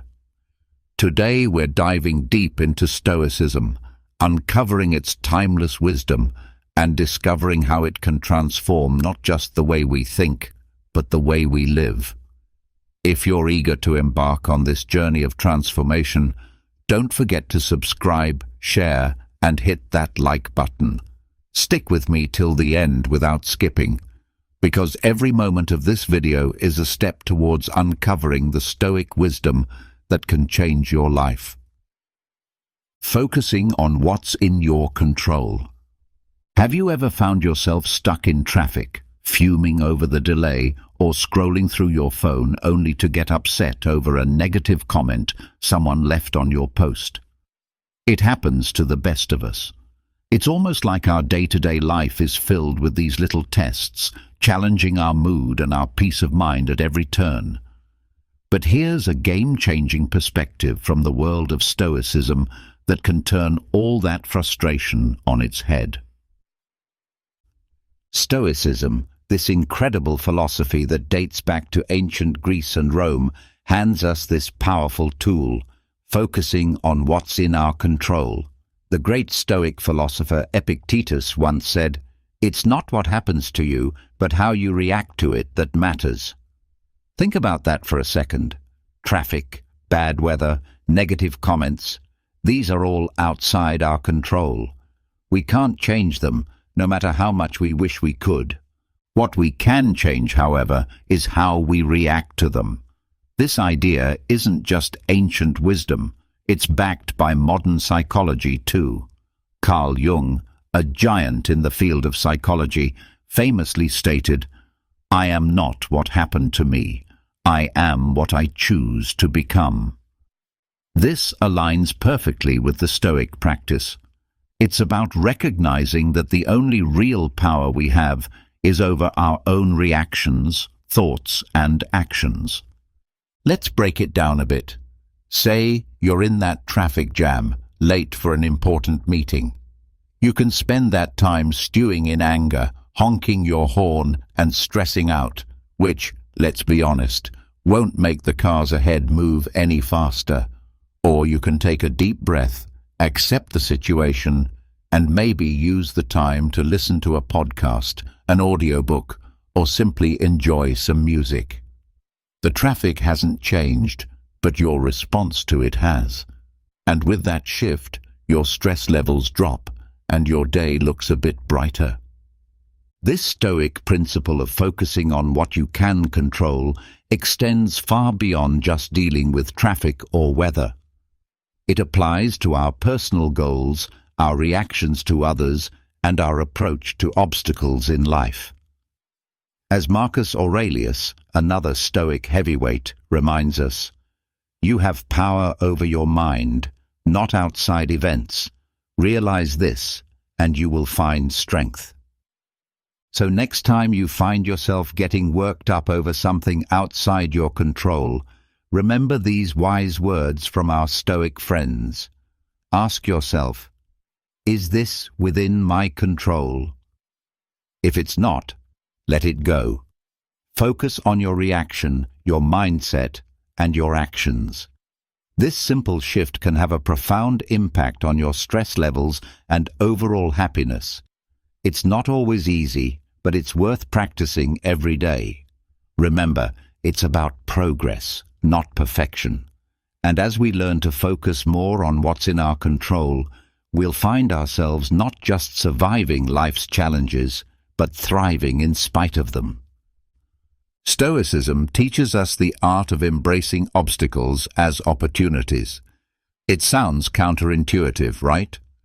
Most of us are programmed to view obstacles as just that, barriers to our success and happiness. But Stoics like Marcus Aurelius, Seneca, and Epictetus flip this narrative on its head. Embracing obstacles as opportunities. They tell us when life throws you a curveball, instead of asking, why me? Ask, what can I learn? This is a game changer. Marcus Aurelius, the Roman emperor and a Stoic philosopher, penned in his personal writings, the impediment to action advances action. What stands in the way becomes the way. What he means here is that every obstacle, no matter how daunting, not only tests our resilience, but also teaches us valuable lessons. It's about finding the silver lining in tough situations and using it to fuel our growth. This perspective isn't just ancient philosophy. It's backed by modern thinkers too. The famous psychologist Carl Jung said, "What you resist persists."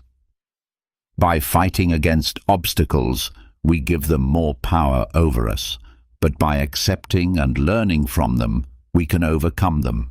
This Stoic mindset is about transforming challenges into stepping stones towards becoming stronger and wiser.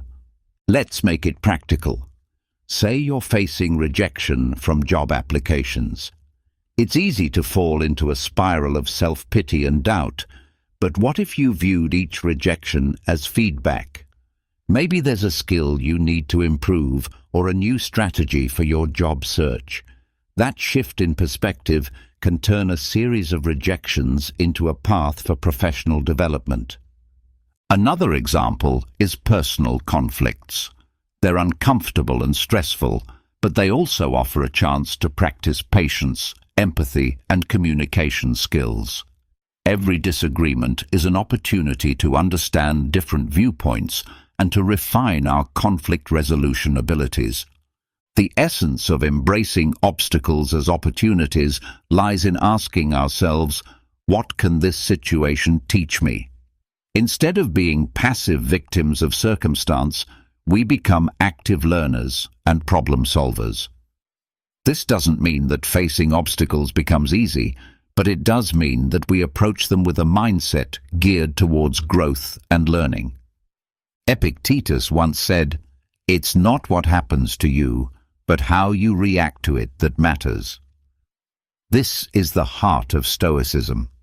It's about seeing beyond the immediate pain or frustration of an obstacle and finding the lessons and opportunities it presents. So when you're faced with a challenge, big or small, try to pause and reframe it. Ask yourself what you can learn from the situation and how it can make you stronger and wiser. Remember, obstacles aren't just hurdles to overcome, they're opportunities to grow. By adopting this Stoic mindset, we can navigate life's ups and downs with more grace, resilience, and wisdom. It's something we hear about all the time, right? Live in the now. But what does that really mean, and why is it so important? Living in the present moment is about fully embracing and experiencing where you are at this very second, not letting your mind wander off to the worries of tomorrow or the regrets of yesterday. It's about realizing that life, with all its beauty, challenges and surprises, happens in the now.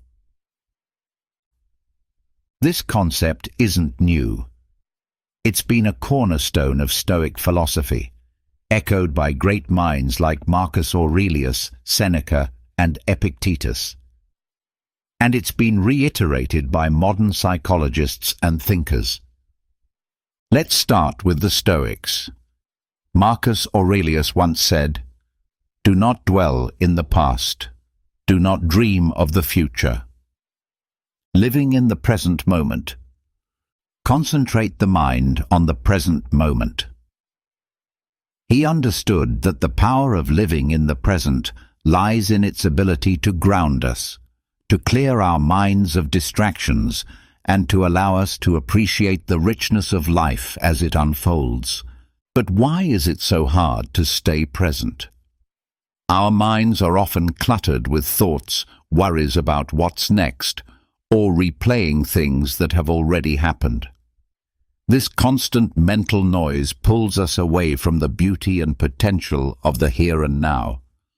As the famous psychologist Carl Jung put it, the least of things with a meaning is worth more in life than the greatest of things without it. Living in the present moment gives meaning to the small everyday experiences, enriching our lives beyond measure. Aristotle talked about the importance of being mindful of the present to achieve eudaimonia, a state of being happy, healthy, and prosperous. He believed that by focusing on the here and now, we could live a virtuous life, making the most of our human experience. So how can we practice living in the present? It starts with mindfulness, the art of paying attention to the present moment without judgment. When you eat, savor each bite. When you walk, notice the feeling of the ground under your feet. Listen actively when someone is speaking to you instead of planning what you're going to say next. These simple acts of mindfulness bring us back to the present, making our lives richer and more meaningful. Seneca offered this wisdom.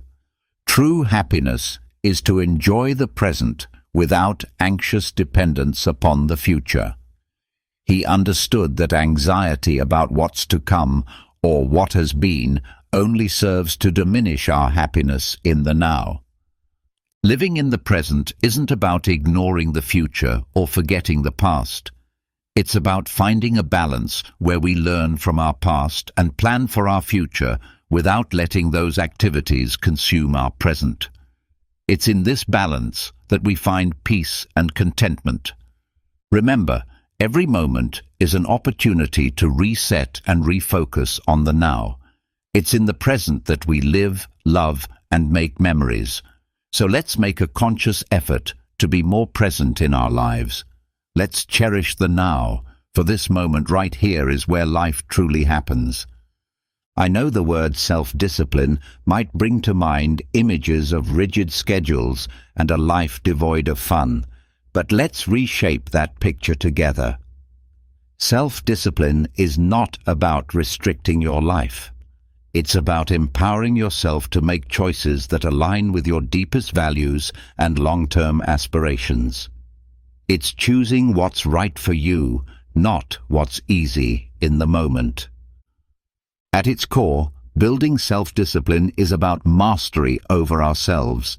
It's about saying yes to things that serve us and no to things that don't, even when it's tough. Think about it. Whether it's sticking to a workout routine, saving money instead of impulse buying, or turning off Netflix to focus on a project, these choices might not deliver instant gratification, but they pave the way for long-term satisfaction and success. Stoic philosophy has a lot to say about self-discipline. Marcus Aurelius, the Roman emperor and Stoic philosopher, once wrote, "You have power over your mind, not outside events. Realize this, and you will find strength." This powerful statement highlights the essence of self-discipline.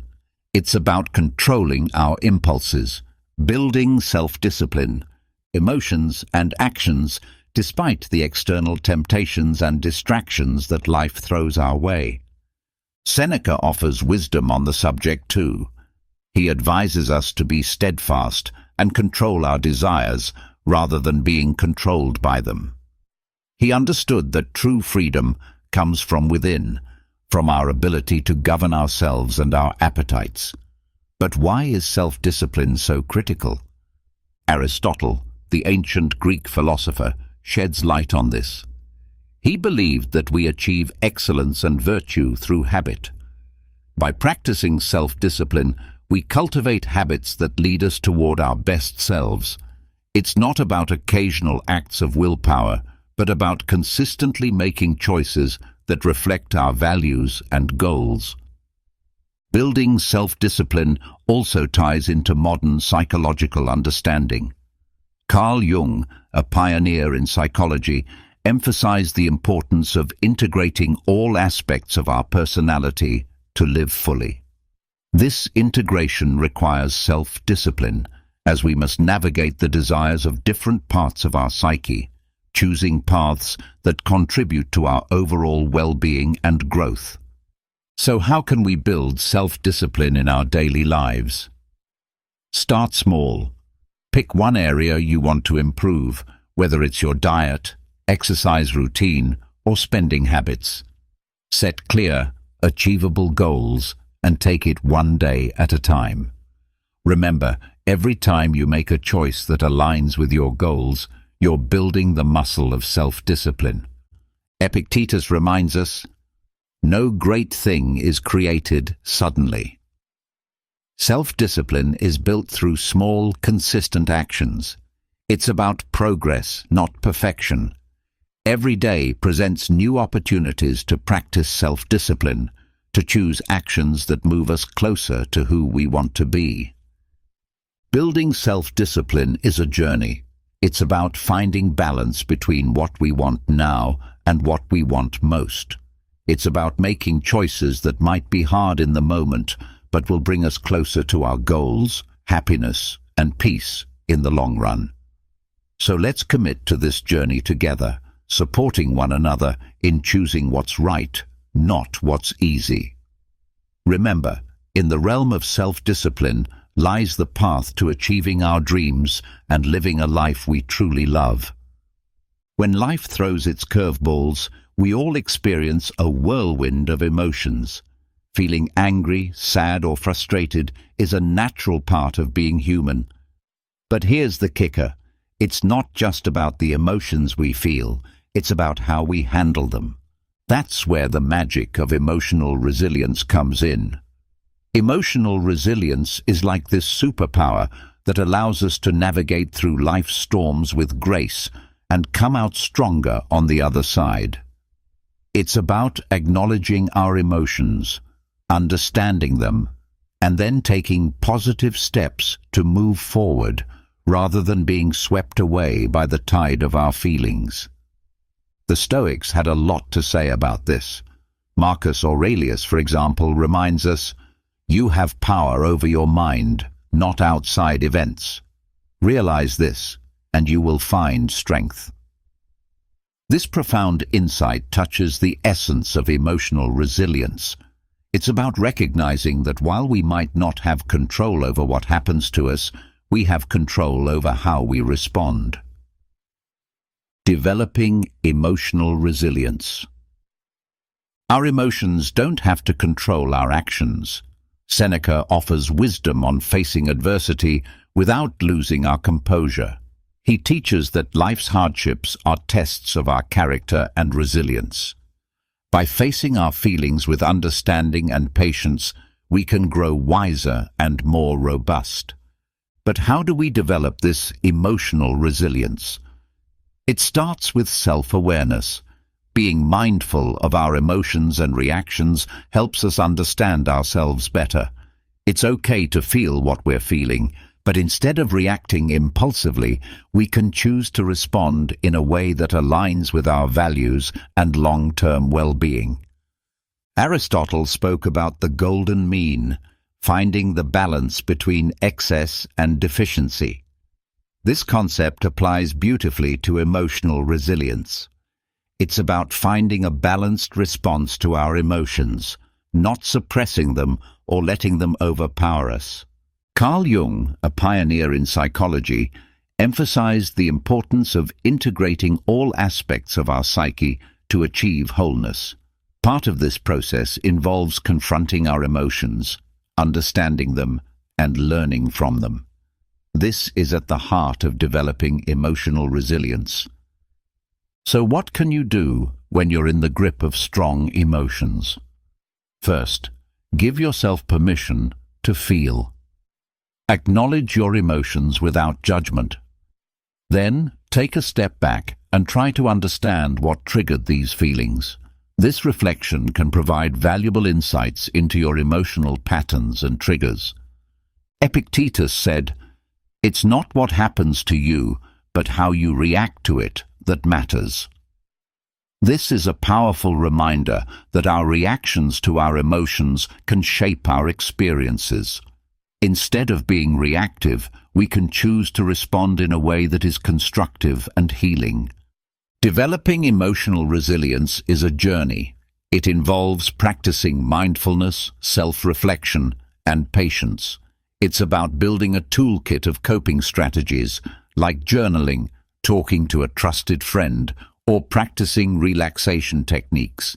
Most importantly, it's about treating yourself with kindness and compassion as you navigate through your emotions. Emotional resilience is not about never feeling negative emotions. It's about learning to ride the waves of those emotions with grace and coming out on the other side stronger and more self-aware. By developing emotional resilience, we empower ourselves to face life's challenges with courage and poise. Let's embrace this journey together, supporting each other in becoming more emotionally resilient and ultimately living a more fulfilling life. The Stoics, including great minds like Marcus Aurelius, Seneca, and Epictetus, used this concept not to create fear, but to inspire a deeper appreciation for every moment. They believed that by keeping the inevitability of death in mind, we would live more fully, consciously, and with gratitude for the present. Marcus Aurelius, in his Meditations, often reflected on the transience of life, encouraging us to live in a way that's true to our values and to make the most of the time we're given. You could leave life right now. Let that determine what you do and say and think, he wrote. This isn't about being morose. It's a call to action, a reminder to focus on what truly matters. Memento mori, remember you will die. To let go of petty concerns and to live with purpose and integrity. Seneca too spoke about the shortness of life, urging us not to waste time on trivialities, but to focus on creating a meaningful existence. He believed that being mindful of death encourages us to live more wisely and to cherish our relationships and experiences. Epictetus emphasized the importance of focusing on the present and making the best use of our time. By remembering that we won't live forever, we're more likely to live ethically and to appreciate the beauty and richness of life. But how can we incorporate memento mori into our own lives without it feeling like a dark cloud over our heads? It starts with shifting our perspective. Instead of seeing the awareness of death as something fearful, we can view it as a powerful motivator to live our lives to the fullest. It's about embracing the present, not postponing our dreams or happiness for some undefined future that's not guaranteed. Think about the things you've been putting off. Maybe it's pursuing a passion, reconnecting with loved ones, or simply taking time to appreciate the small joys of everyday life. Memento mori reminds us not to take our time for granted. It encourages us to live more authentically, to say what we mean, to love openly, and to be present in our lives. This concept also teaches us to appreciate the impermanence of life, which in turn deepens our gratitude for the moments we have. When we remember that our time is limited, we're more likely to cherish our experiences, to live more mindfully, and to express our gratitude for the people and moments that enrich our lives. So let's use memento mori not as a source of fear, but as a catalyst for growth, gratitude, and a deeper appreciation of life. Let it remind us to make choices that align with our deepest values, to cherish our relationships, and to savor the beauty of the present moment. Remembering that we will die one day encourages us to live more fully today. In embracing memento mori, we find a powerful reminder to live not in fear of death, but in celebration of life. Let's make every moment count, not because we're afraid of its end, but because we're in love with life itself. Let's live in a way that when our time does come, we can look back with no regrets, knowing we lived fully, loved deeply, and appreciated the incredible journey that life is. It's fascinating how such a simple concept can have a profound impact on our lives. It's about shifting our focus to what we have rather than dwelling on what we're missing. This practice can be a real game changer, especially on those days that feel like an uphill battle. The Stoics, wise as they were, had a lot to say about gratitude. They believed that happiness doesn't come from having more, but from appreciating what we already have. Marcus Aurelius often wrote about the importance of focusing on the present and finding joy in the simple things. He said, "When you arise in the morning, think of what a precious privilege it is to be alive, to breathe, to think, to enjoy, to love." This is gratitude in its purest form, recognizing the value of life itself and the many gifts it offers us each day. Practicing gratitude. Seneca talked about how our desires can lead us astray, always chasing after more and never finding true satisfaction. He suggested that by focusing on what we have and understanding that the best things in life are already within our grasp, we can find real contentment. Epictetus, known for his practical approach to Stoic philosophy, encouraged his followers to appreciate their current circumstances, whatever they might be. He believed that by accepting and finding value in our present situation, we could live a more fulfilled life. But how do we practice gratitude, especially when life throws curveballs our way? It starts with making it a daily habit.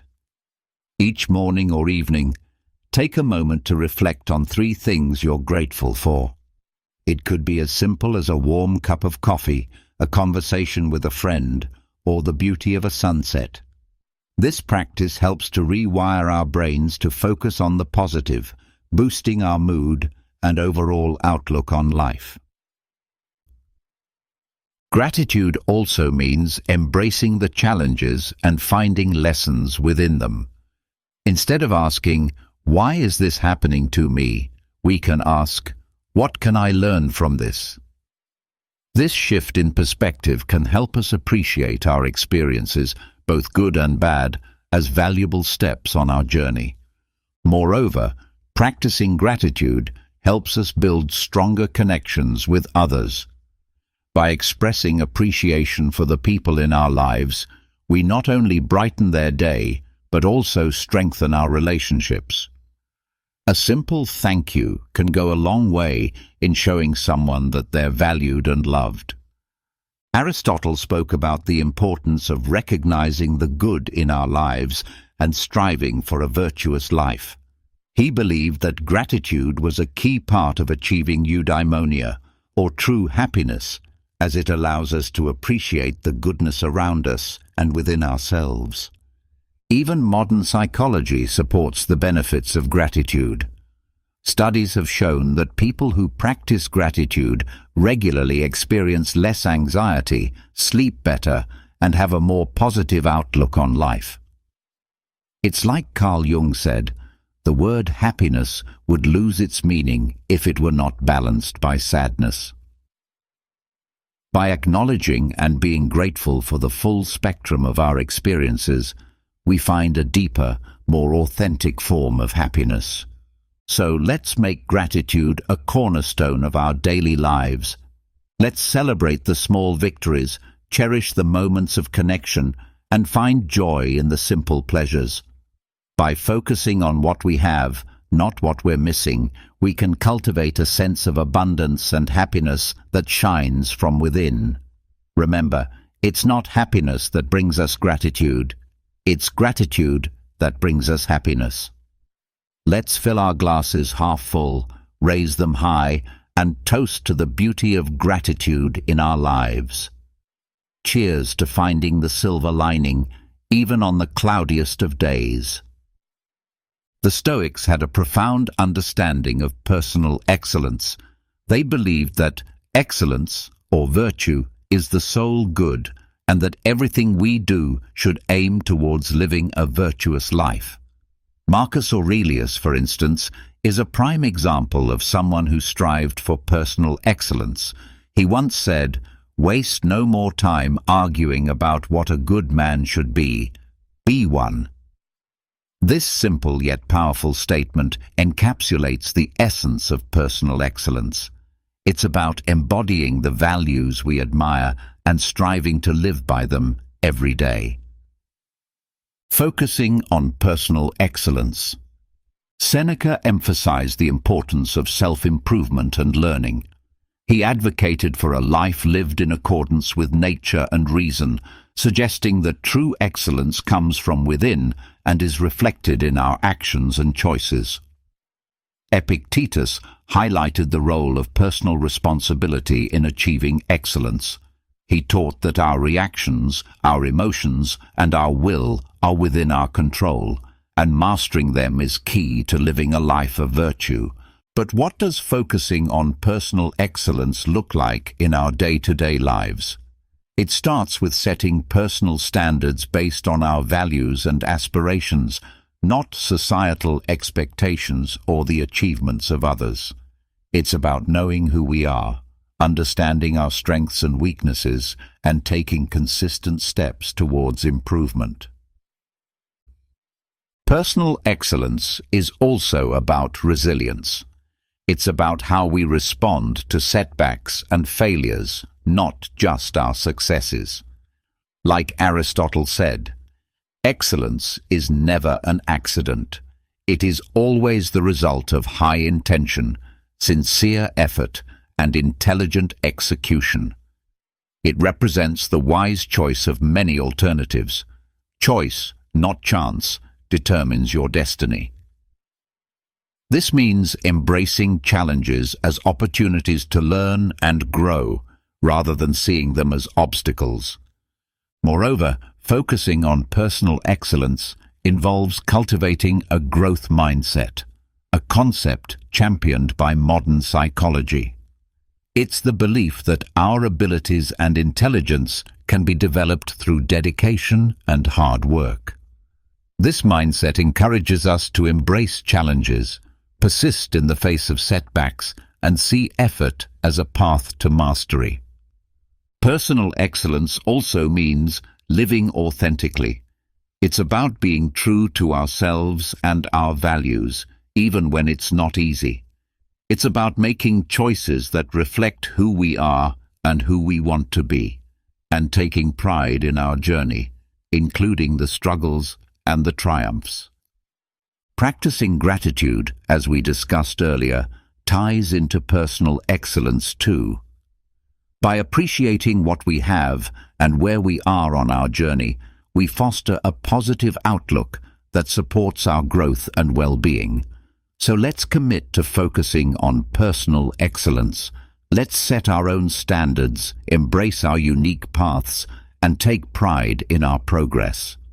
Remember, it's not about being perfect. It's about being proud of who we are and how we live.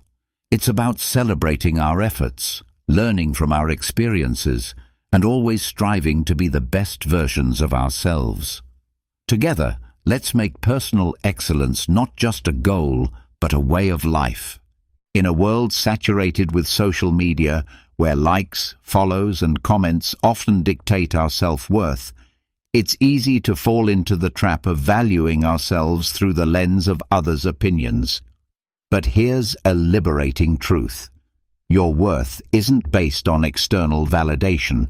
It's about being true to yourself, embracing your authenticity, and living in alignment with your values. The Stoics, those ancient philosophers we keep turning to for timeless wisdom, had a lot to say about this. They taught that our inner peace and freedom come from focusing on what's within our control, our actions, our thoughts, our integrity, not the fluctuating opinions of others. Not caring what others think. Marcus Aurelius wisely stated, "I have often wondered how it is that every man loves himself more than all the rest of men, but yet sets less value on his own opinion of himself than on the opinions of others." This striking observation highlights the paradox many of us live with, valuing others' judgments over our own self-assessment. Seneca echoed this sentiment by emphasizing the importance of living a life true to oneself, not one shaped by the expectations or approval of others. He believed that true contentment comes from within, from living a life that's congruent with our principles and values. Epictetus taught that worrying about others' opinions is outside our control and therefore not worth our energy. He encouraged focusing instead on our own actions and on living virtuously, as that's where our true power lies. So how can we start caring less about what others think and more about being true to ourselves? First, it's about understanding that you are the author of your life story. You have the power to define your worth, not society, not your social media followers, nor the people around you. It's about grounding your self-esteem in who you are, the values you stand for, the kindness you spread, and the effort you put into being your best self. Second, practice self-reflection. Ask yourself, whose life am I living? Am I making choices based on my desires, or am I trying to fit into someone else's mold? Reflecting on these questions can help realign your actions with your true self. Third, embrace vulnerability. Being true to yourself means being open about your flaws and all, understanding that perfection is an illusion. It's okay to be a work in progress, making mistakes and learning from them. This authenticity attracts the right people into your life, those who appreciate the real you. Moreover, remember the words of Aristotle, who spoke about the golden mean, finding balance in life. Applying this to our concern for others' opinions, it's about finding a healthy balance between considering constructive feedback and maintaining our autonomy and self-worth. Incorporating a Stoic mindset into our lives means understanding that our worth is determined by our virtues, our actions, and our commitment to living a meaningful life, not by external accolades or approval. It's about building a strong inner fortress that remains unshaken by the fleeting opinions of others. Let's commit to valuing ourselves for who we truly are, not for the likes, follows, or approval we receive. Let's be courageous in our authenticity, living lives that resonate with our deepest truths. Remember, your worth is inherent and unique, and by being true to yourself, you shine your light in the most genuine way possible. Let's not just navigate life, but thrive in it, with the confidence that comes from knowing we are living authentically, aligned with our values and true to ourselves. Here's the thing. Accepting change is not just necessary, it's vital for our growth and happiness. The reality is, the only constant in life is change. Learning to go with the flow and embrace life's inevitable shifts makes navigating through them less scary and more of an adventure. The Stoics, accepting change, had an incredibly healthy perspective on change. They saw it as a natural part of the universe's rhythm. Marcus Aurelius said, "Accept whatever comes to you woven in the pattern of your destiny, for what could more aptly fit your needs?" This profound acceptance of change as part of the fabric of life helps us understand that each change, whether we perceive it as good or bad, has its place in our story. Seneca taught that becoming too attached to our current circumstances can lead to disappointment, because inevitably those circumstances will change. He advised us to be flexible and to understand that change is not just a part of life, but a necessary component of our personal development and happiness. Epictetus encouraged us to distinguish between what we can control and what we can't. He pointed out that while we can't control external events, we can control our attitudes towards them. This mindset is incredibly empowering when it comes to dealing with change. It's about focusing on our responses, finding the opportunities for growth within the change, and moving forward with resilience. But how can we become more accepting of change? First, by acknowledging that change is inevitable. It's the natural order of things. Everything around us is in a constant state of flux. Seasons change, people come and go, and our very selves are renewing themselves as we speak. Embracing change means embracing life itself. Second, by practicing mindfulness. Being present in the moment allows us to appreciate our current experiences without clinging to them. This awareness creates a space for acceptance when those experiences inevitably evolve or come to an end. Third, by seeking the lessons in change. Every shift in our lives, no matter how challenging, comes with opportunities to learn and grow. Instead of asking, "Why is this happening to me?" we can ask, "What can I learn from this?" This shift in perspective can turn the challenges of change into stepping stones for personal development. Aristotle spoke about the importance of pursuing a virtuous life as the key to happiness. Part of virtue is adaptability, the ability to navigate life's changes with grace and wisdom. It's about finding balance and harmony within the flux of life. Modern psychology supports this Stoic approach to change. Viewing change as an opportunity rather than a threat can significantly reduce our stress and anxiety levels. It can enhance our resilience, making us better equipped to handle whatever life throws our way. Let's remind ourselves that change is not just something to endure, but to welcome as a natural, enriching part of our journey. By accepting change, we open ourselves to new experiences, growth, and the beautiful unfolding of our unique paths in life. Remember, going with the flow isn't about passivity. It's about actively engaging with life in its full, dynamic complexity. Let's navigate the currents of change with courage, grace, and a heart open to the endless possibilities that change brings. Despite our differences, we're all in this together, navigating the complex journey of life. By fostering an understanding and caring attitude towards others, we contribute to making the world a kinder. Practicing compassion and empathy. More loving place.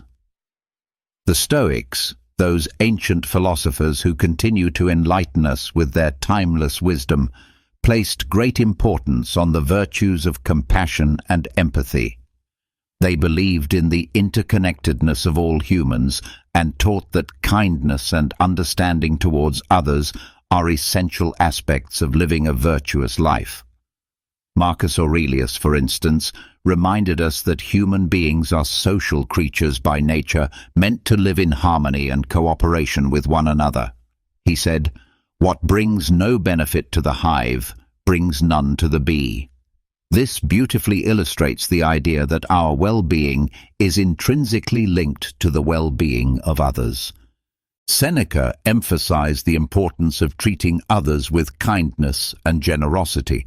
He argued that compassion is a natural human instinct and that by helping others, we also help ourselves. In his writings, Seneca encourages us to extend our empathy even to those who have wronged us, understanding that they too are acting out of their own struggles and limitations. Epictetus taught that we should strive to understand others' perspectives, recognizing that everyone has their reasons for their actions. This doesn't mean condoning harmful behavior, but rather approaching others with a mindset of empathy, seeking to understand their experiences and viewpoints. But how can we practice compassion and empathy in our daily lives? It starts with listening, truly listening to the stories, experiences, and feelings of those around us. It's about putting ourselves in their shoes, imagining their struggles, their joys, their fears, and their hopes. This act of understanding can bridge the gap between us, fostering a sense of connection and shared humanity. Another way to cultivate compassion and empathy is through acts of kindness, no matter how small. A smile, a kind word, a listening ear. These can all make a significant difference in someone's day. By being present and attentive to others, we signal that they matter, that their feelings and experiences are valid and important. Practicing compassion and empathy also means being there for others in times of need, offering support and understanding without judgment. It's about recognizing the value and dignity of every person, regardless of our differences. The ancient philosopher Aristotle spoke about the importance of friendship and the role of empathy in building strong, meaningful relationships. He believed that true friends not only share in each other's joys, but also in their sorrows, supporting each other with empathy and understanding. Modern psychology supports the Stoic emphasis on compassion and empathy, showing that these virtues not only enhance our relationships, but also our own emotional well-being. By caring for others, we foster a sense of belonging, purpose, and happiness in our own lives. Let's remind ourselves that behind every face is a story, behind every action is a reason, and that by understanding and caring for each other, we make the world a kinder, gentler place. In doing so, we not only enrich the lives of those around us, but also find deeper fulfillment and joy in our own lives. Together, let's spread kindness like confetti, creating ripples of compassion that transform the world, one act of empathy at a time. Reflecting and reviewing regularly. This is about taking a pause, a real, meaningful pause, to look back on our actions, our thoughts, and the paths we've tread. It's about growth, introspection, and aligning our lives with our deepest values. In a world that's always rushing forward, this practice is our anchor, ensuring we're not just being swept away, but are sailing in the direction that's true to us. The Stoics, with their profound insights into human nature, placed immense value on the practice of reflection. Marcus Aurelius, in his personal writings, which we now treasure as meditations, offered a model of this practice. He didn't just rule an empire. He took the time to examine his life, his decisions, and his moral compass. Through writing, he saw this reflection as essential to living a life of virtue and purpose. "The happiness of your life depends upon the quality of your thoughts," he wrote, reminding us that our internal dialogue shapes our external reality. Seneca recommended regular self-assessment as a way to foster self-improvement and wisdom. He likened life to a play, suggesting that we periodically review our roles and performances. Are we acting in harmony with the character we wish to embody? Are our actions reflective of the script we value, the script of our lives? Epictetus encouraged his students to end each day with a review of their actions and attitudes. This wasn't about self-criticism, but about self-awareness and growth. He urged us to ask ourselves, what did I do well? What did I do wrong? What duties left undone? Through such questions, we can steer our lives more consciously, making adjustments that bring us closer to our ideals. But how do we incorporate this Stoic practice of reflection and review into our modern lives? First, by making it a habit. Dedicate a few minutes each day, perhaps before bedtime, to reflect on your day. What were your victories? Where did you face challenges, and how did you respond? This practice can start as a mental exercise, but writing it down can enhance its benefits, giving you a tangible record of your journey. Second, use reflection as a tool for gratitude. In reviewing your day, also take note of the moments, no matter how small, that brought you joy or gratitude. This balances our natural tendency to focus on the negative, cultivating a more positive outlook on life. Third, approach this practice with kindness. Reflection is not about berating yourself for mistakes, but about recognizing them as opportunities for learning and growth. Be as understanding and supportive to yourself as you would be to a dear friend. Aristotle spoke about the importance of living a reflective life. He believed that true wisdom comes from understanding ourselves, our actions, and our place in the world. This reflection is the essence of living an examined life, one that's in accordance with virtue and excellence. In modern psychology, the benefits of regular reflection are well documented, showing improvements in mental health, clarity of purpose, and personal growth. Reflecting on our experiences helps us process emotions, learn from our actions, and make more informed decisions moving forward. Let's commit to this practice of reflecting and reviewing regularly. Let it be our guidepost, ensuring that we're not just passively experiencing life, but actively shaping it according to our values. By taking the time to look back, we gain the insight needed to move forward more aligned, more aware, and more in tune with the essence of who we are and who we aspire to be. Let's cherish this journey of introspection, for it is in knowing ourselves that we find the path to true fulfillment and joy. Each of these lessons from Stoicism isn't just ancient wisdom. They're life hacks that can help us deal with stress, make better decisions, and find peace in chaos. Remember, it's not the challenges along the way that define us, but the strength we find in facing them, the wisdom we gather, and the compassion we share. Each step, each reflection, each act of kindness is a brushstroke in the masterpiece that is your life. So let's not just exist, Let's live vibrantly, purposefully, authentically. As we part ways today, I encourage you not to let the inspiration end here.